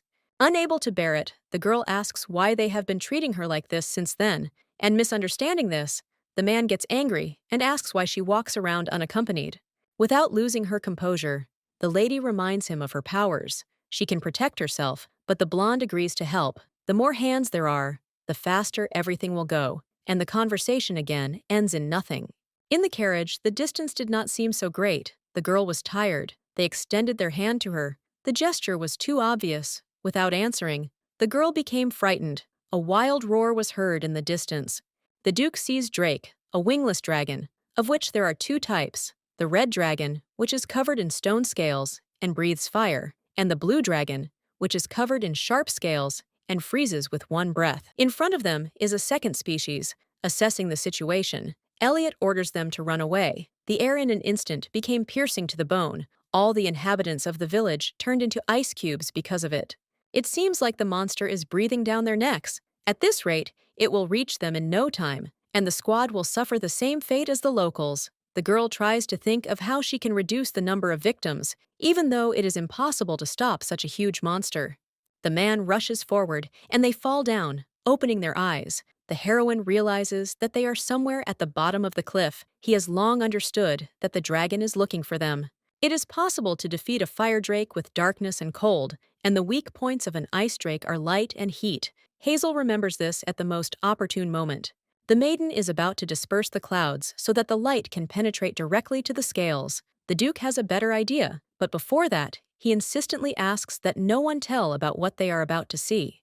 There is a glow visible all around. Daniel does not understand where it comes from. Victor, exhausted, runs to it. Because of Drake, the master and Miss are trapped under the cliff. The man quickly realizes what happened, asks for directions, and goes forward. There is no trace of Drake, but they are still trying to stay alert. Those the squad was looking for emerge from the bushes. Hazel is fine, not injured, unlike Elliot. Arwen promises to listen to the story along the way. They shouldn't linger. They arrived at the Hobart family estate very soon. The brunette tries on the dress and realizes that something is wrong. She chose a yellow-colored fabric, but received pure white. During the process, a request was received to change the material from which the dress was being made. The Duke himself asked for this, and he reported that white looks more elegant. No matter how many times Hazel saw Elliot dressed up, her heart skipped a beat every time. The white dress looked like a wedding dress, and he might have deliberately asked for a substitution. Having promised to take care of the jewelry, the man asks the maid to show him a beautiful set of a necklace, bracelet, earrings, and a ring. They will definitely attract attention. The joy turns to awkwardness. The jewelry was worn by the late Archduchess. Something like this can only be given to a wife, and I gave it to my wife. The emeralds perfectly highlight the deep green color of the young lady's eyes. The girl likes everything. It's time to move on. The ball is starting very soon. Baron Hobart greets the arriving Duke. A strange emotion flashes in his eyes for a second. Trying not to attach any importance to it, he follows him. In the hall, a man introduces her as a witch of the Black Forest. There is silence all around. The woman feels many glances on her, which make her feel completely uneasy. They immediately approach His Highness to greet him. They are glad that such a person has decided to honor them with his presence again. Hazel hides behind his back. In the created atmosphere, the meeting evokes special emotions. Earlier, the gentleman said that he would not be able to come due to lack of time. The young man wanted to talk about business matters. Without listening at all and interrupting mid-sentence, the blonde asks to address the one with him, Hazel, bending down. The brunette tries to comply with the rules of etiquette. The beauty must be at an official reception with the Duke for the first time. The man will be happy to serve. He does not have time to introduce himself. Elliot takes his companion. We have business. Making her way through the crowd, the lady inexorably hears everything that is said about her. No one understands how the Duke could get involved with a witch. The fact that Hazel charmed him is a shame. Turning around, Miss sees Monette. She is surrounded by her friends and wiping her eyes of tears. Bella thought that she was in a relationship with Elliot and was upset to find herself abandoned. The purpose of the union was initially only to dispel the suspicions of the aristocrats. This was achieved. Schwarzwald did not think about the feelings of the lady. She would like to tell her that love is fake. Handing over a glass of wine, the gentleman asks not to listen to aristocrats. They are full of prejudices towards those who do not fit into their social framework. Time will pass, and everyone will see the true essence. The witch is not offended, but the Duke is offended for her. She is not at all like the rumors say. The man hopes that everyone else will love his beloved, in which case there is no point in feigning love. The young man standing behind steps forward and almost spills wine on her dress. This was foreseen because the girl used the sparkling purity potion, and she is no longer afraid of anything. Everyone around reacted negatively. The one who wanted to pour water on the young lady was the most outraged. The dress wasn't even wet. He thinks that it is unsafe to allow a witch to be in high society and interact with people. The Archduke embraces his companion. He apologizes for not protecting her properly, which is why she almost got hurt. The atmosphere in the hall changes, and a game of passionate love begins right in front of the audience. Understanding her role, the brunette looks into their eyes and promises that everything is fine, that she was not hurt. Smiling, they answer that this is enough to calm the soul. Bella watched all this from the sidelines. She was lucky to be in the front row. Feeling shocked, she runs away, completely not understanding how not to react to this. A little earlier, she had a conversation with her father, in which she learned that she cannot count on marriage. The man said that he no longer intended to marry. The wedding was postponed or cancelled. Perhaps he was truly in love with the witch, and so delicately refused Monette. She thought that it was just a cover from the pressure of the Imperial family. The friends console the beauty. There's no point in crying over a childish prank. They believe that the gentleman has been cursed or brainwashed. Next year, they won't be coming to the Hobart Ball. It's easier for them to invite commoners. The witch is the most shameless, since she dared to show up at an important event and was not embarrassed by the fact that she was covered in jewelry of the former Archduchess. If you put a dress with expensive stones on a bear, he will be beautiful. The same thing with her. The Duke is as hard as stone. No one knows how the girl managed to bewitch him. She probably gained his trust and brainwashed him, or gave him a potion, and while talking, the trio did not notice how Elliot himself approached from behind. Both options are wrong. He fell victim to Hazel's beautiful soul. Bella feels ashamed of what happened. The witch is not around. Blaine will stand up for her. She is beautiful not because of her outfit, because she is naturally beautiful. Even without jewelry, her eyes shine brighter than anyone else. As soon as the man leaves, Lady Monette bursts into even more bitter tears. She does not understand why her friends spoke ill of Schwarzwald. Because of what happened, His Highness thought wrongly about the one who could have become his future wife. Bella repeats that she is incredibly offended. The Duke, who has not yet left, hears everything. Everyone knows that the girl is cunning and calculating. A certain cunning is necessary for the Archduke's wife, but in addition to her strengths, she is also weak-willed. The woman is weak, or pretends to be so, for her own hidden purposes. She is not the most pleasant person. Blaine prefers to stay away from her. She herself will soon give up trying to get closer, will forget that they were planning a marriage. Hazel was left completely alone in the hall. She was sitting in the corner and looking at everyone around her. As expected, the arrogant aristocrats did not accept the witch, but she was destined to become the future wife. The young man began to realize his feelings quite a long time ago. His feelings were not just a romantic attachment. It was something more, something that grew day by day, became more and more. There was an unbreakable connection between them. The lady promised that she would remain forever devoted. Although he had apologized earlier, the hero felt the need to do it again. He left, although he shouldn't have, and left his companion to be bored. Fortunately, since she was alone, no one dared to approach. The time passed peacefully. It was better to go to the estate. Suggesting that she could use the guest room, The girl is refused. The Hobart family belongs to the Imperial faction. They are in enemy territory, and although it is troublesome, it is much safer to go to the chambers. Presumably, the girl is very tired. She objects. She had fun at the event. Thanks to the gentleman, she lived a fairy tale day, as if she had been in the role of a princess. The displeased expression on the Duke's face speaks for itself. He would like it if they complained to him, at least sometimes. His heart tells him to listen. The heroine reminds him that she was taken care of all day. This is the reason why nothing happened. Thanks to this, no one will doubt that they are in a real relationship. They are lovers. Virgo believes that the goal has been achieved. With her words, she drives the young man into a stupor. He cared for a reason. It was not a show for the public. He stops making excuses and does not want to continue trying to reveal his feelings. The main thing is that his companion had fun and the evening went well. The carriage arrives at its destination, leading the lady down the corridor to her room. If she needs anything, she can always ask the maid for help. Hiding behind the door, the green-eyed one wishes her good night. Lying in bed, the Duke can't fall asleep. He tosses and turns, remembering his last conversation with Hazel.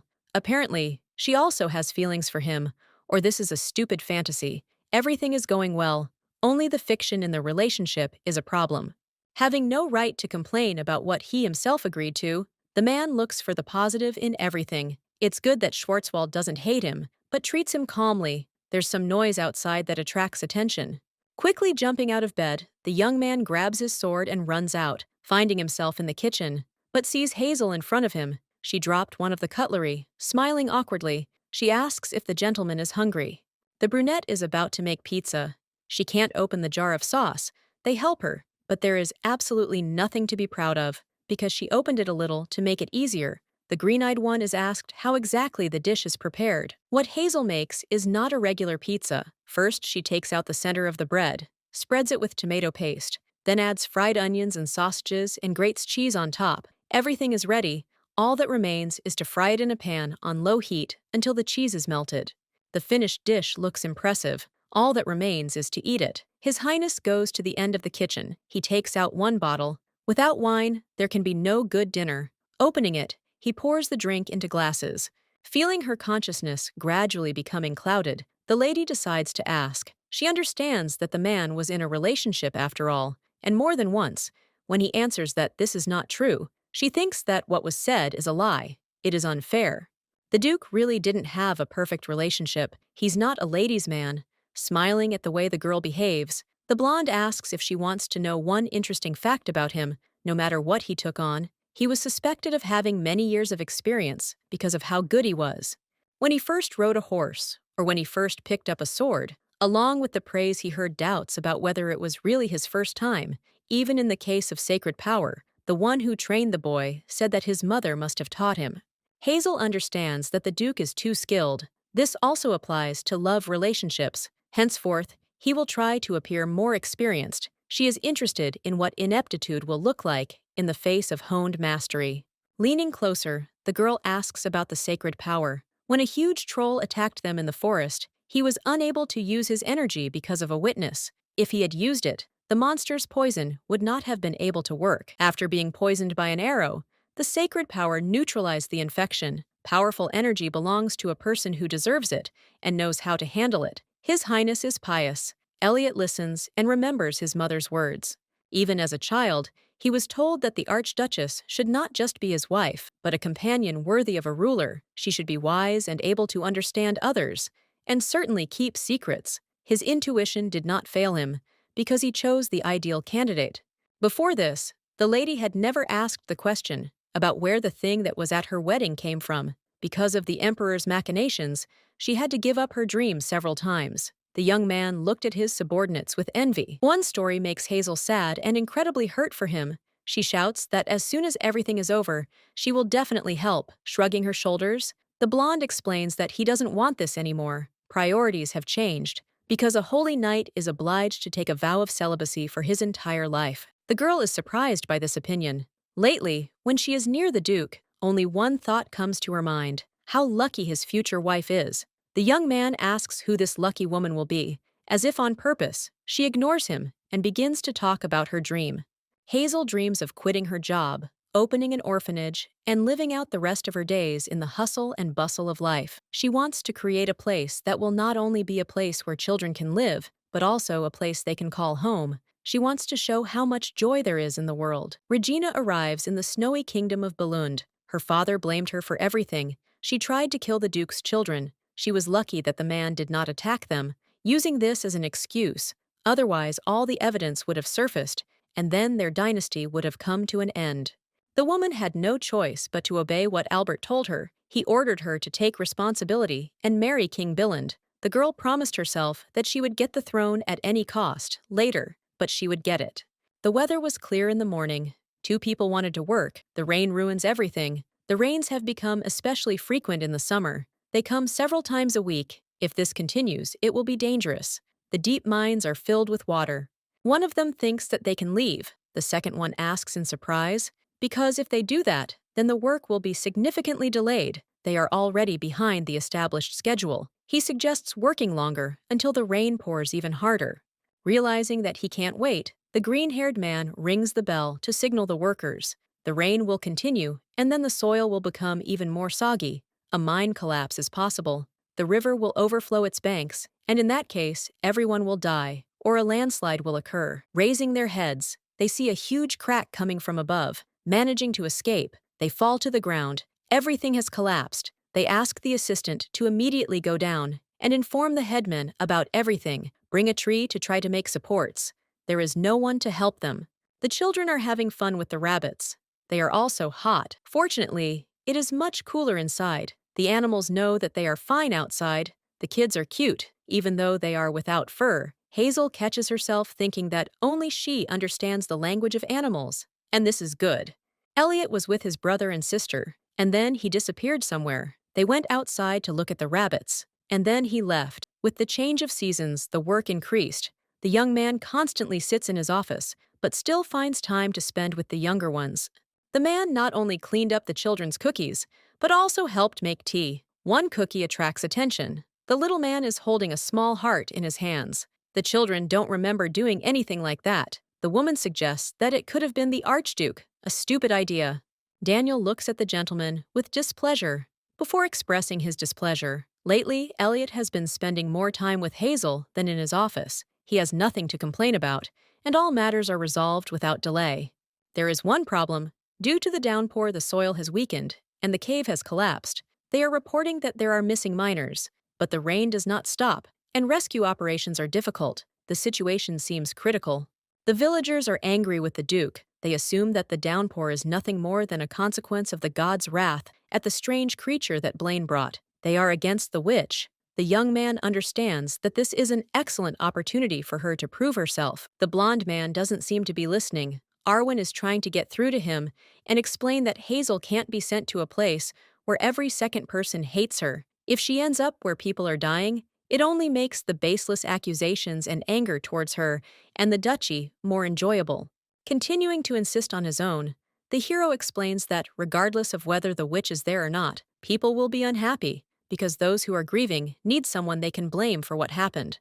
The gentleman firmly believes that he must use the chance to make Hazel the savior and not the one who is to blame for all the troubles. Arwen noticed how he has changed. He used to think through all the scenarios from the best to the worst. Falling in love influenced him. He knows about changes in the heart like no one else. Still, the blonde has calculated everything. He asks not to worry. He understands perfectly well what the assistant is thinking. The worst-case scenario that he imagines will never happen. Later, the three of them go together to the scene of the tragedy. The first thing the girl asks is how the work is going and whether there has been any success. Those who remained outside continue to try to reach their colleagues, but they soon realize that the ground is soggy, the stone blocks are too much for them to handle, and they don't have enough strength. The soil is loose, the support is useless. The man who voices this is immediately shouted at. They can't send one letter and sit and wait for help. People will then be left in a trap. They are lucky that they did not perish along with them. The young man hopes that the letter reached the Archduke. He was heard. In addition to the fact that Elliot read the letter, he arrived personally to provide assistance. He is immediately told that there was not enough strength to break the stones. The layer of earth inside is so thick that the guys can't check if the others are still alive. They can only stand outside and wait for something. The rain is pouring down. There could be another collapse. They can't use manpower, no matter how hard they try. First, it is necessary to stop the rain. One of the workers is surprised and asks how this is possible. Grinning, the blonde looks at Hazel, snapping his fingers. The girl looks at the sky. In a second, it becomes clear. The clouds disperse, the rain stops, and the sky becomes clear. The sun's rays pass down. The men are horrified. They step back and ask in surprise how this happened. The witch is a little ill. The young man gives her a bottle. She thanks him. The potion is perfect and made conscientiously. This is not the time to relax. The maiden reminds that there is a place that needs to be visited. They head towards the beavers, not immediately understanding. Elliot asks a question. The animals say something. It turns out they want the newcomers to get away before they chew through the bridge. They will definitely not help the killers of their friends and loved ones. They remember everything and remain angry. It soon becomes clear that beaver hunting had previously taken place, and some of the villagers sold beaver pelts as a supplementary income. The Duke asks why the mine's output is insufficient to feed the workers and orders the beaver hunting to be stopped and reformed.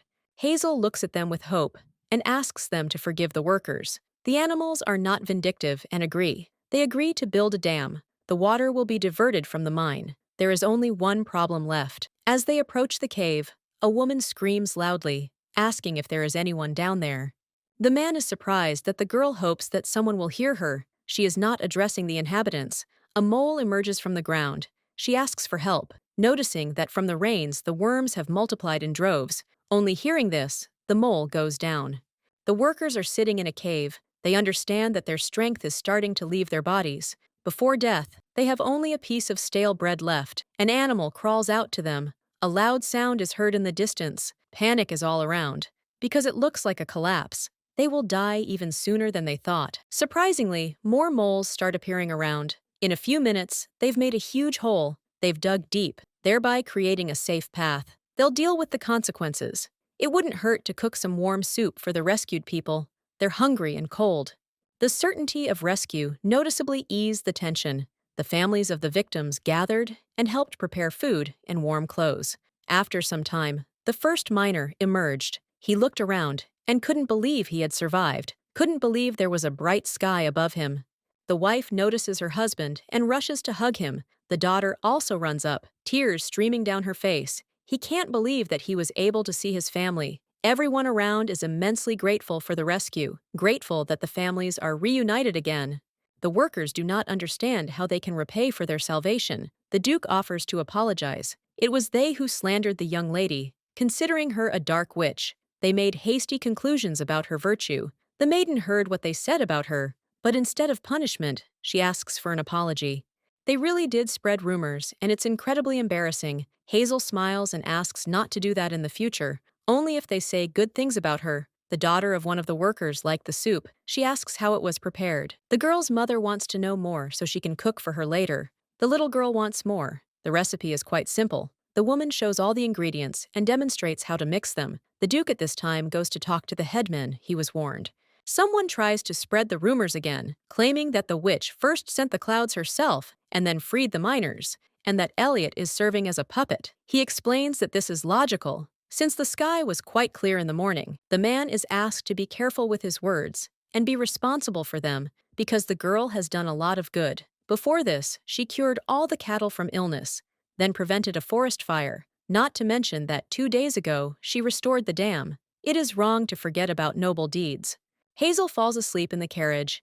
It is quite tiring for her to travel for 4 days. Cases of natural disasters have become more frequent. Recently, absolutely everything has been happening, from illness to drought and flood. Arwen is once again dissatisfied. He is unable to understand why the woman's behavior is so different from the rumors he has heard all his life. She looks like a different person. Even after everything that happened, he cannot come to terms with Hazel.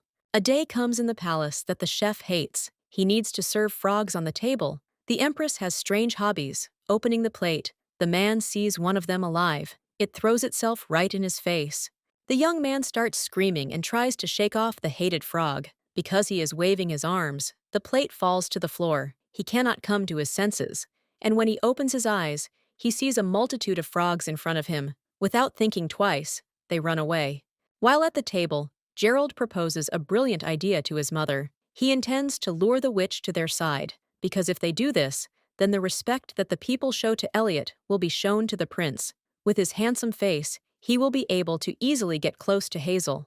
The Empress thinks that it is foolish to enter into a relationship with a witch for the sake of respect from the common people. In this way, he will only lose face in front of the aristocracy. It is short-sighted to come to such an idea. Gerald is not going to listen to insults again.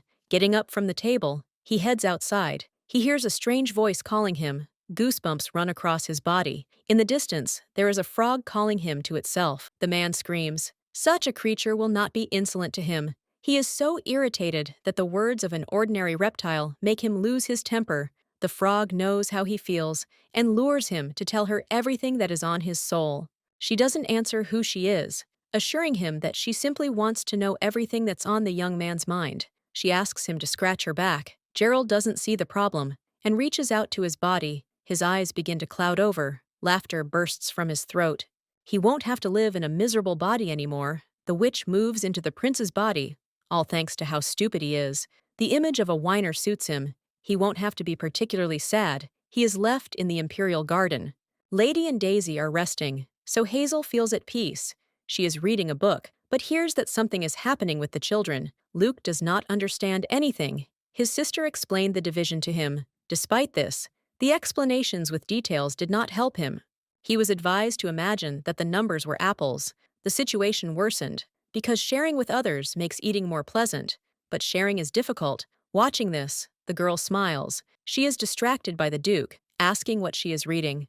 Initially, the man approached her because he needed to talk to her. They had 2 contracts, and they suited both parties. Elliot offered to change the terms, to make it so that according to the contract, the young lady would become an archduchess. This was surprising. The heroine blushes with embarrassment, because this means that they will have to get married. The maiden reminds herself that this is all fictitious. However, this does not clarify the situation. Initially, it was planned to conclude an alliance with the Monet family. Divorce between aristocrats is prohibited. By marrying Hazel, the young man will have to break the union and violate this prohibition. After the proposal, the atmosphere in the room became tense. The witch does not know how to defuse the situation. Convincing himself that he is joking, the girl agrees to the terms. The blonde is surprised since when his beloved became so greedy, Luna's voice distracts. She clarifies what the two are doing. They completely forgot about the children in the room. The Duke decides that the time has come to tell the whole truth. Her Highness was torturing the children. It was she, that is why. At the last ball, Gerald suddenly distinguished himself with intelligence. It was as if he had become a different person, not so stupid. The man may have drunk some kind of potion. The boy asks if he can become as smart as Luna if he drinks something too. The brunette screams and tries to calm her brother down, assuring him that he is not stupid. Attempts to defuse the situation lead to something irreversible. Hazel asks what Luke wants to become in the future. He wants to be a witcher, wants to know as much as Hazel, and even be smarter than her. Dreamily closing his eyes, the Duke declares that she really is very smart. She can easily solve any problem. Luna corrects her pronunciation. The brunette quietly clarifies with Elliot. Before this, there had never been any witchers in their family. It turns out that they will have the first one. The green-eyed one is full of enthusiasm. Since the boy has already decided what he wants to be, the girl offers to help him with this. They will choose what to do next. They will have to start somewhere. First of all, the woman announces that they will conduct a test to see if the young man has innate abilities. The boy jumps up happily and agrees. To begin with, the girl plans to teach him how to sense magical energy. She asks him to raise his hands, close his eyes, and try to sense the energy through touch. The green-eyed woman asks in which hand Luca feels the power. Surprisingly, he immediately guesses, saying that he feels it in his right hand. The witch suggests that it is luck, offers to try again. Trying again and again, the brunette hears only the correct answers. All 15 times the young man manages to guess.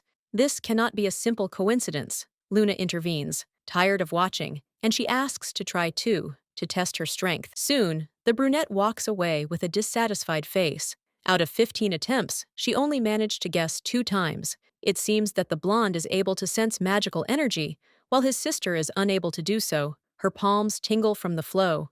The woman asks to try again. Days go by. Every day the boy trains under the guidance of Schwarzwald. One day, Blaine finally manages to fully control the magical power. He runs to demonstrate. There is no limit to his joy. He has an excellent result. Hazel announces that they will not stop there. They will have to gradually increase the amount of energy. Something is wrong. The girl still does not understand where the boy got such abilities from, what they are connected with. The woman creates a magic ball and is about to hand it over. As soon as she does, the ball disappears. It is not just absorbed, but vanishes. The boy again hangs his head, realizing that he can't even do this. Luna snorts. She can't even feel the energy. Her brother shouldn't worry so much. Even this skill is a great gift that only a small number of people possess. The blue-eyed one is going to continue. An idea comes to his mind. Looking into the nanny's eyes, he asks for even more energy. The brunette is not sure if this is a good idea. However, she does not refuse. Luca will make every effort to become better.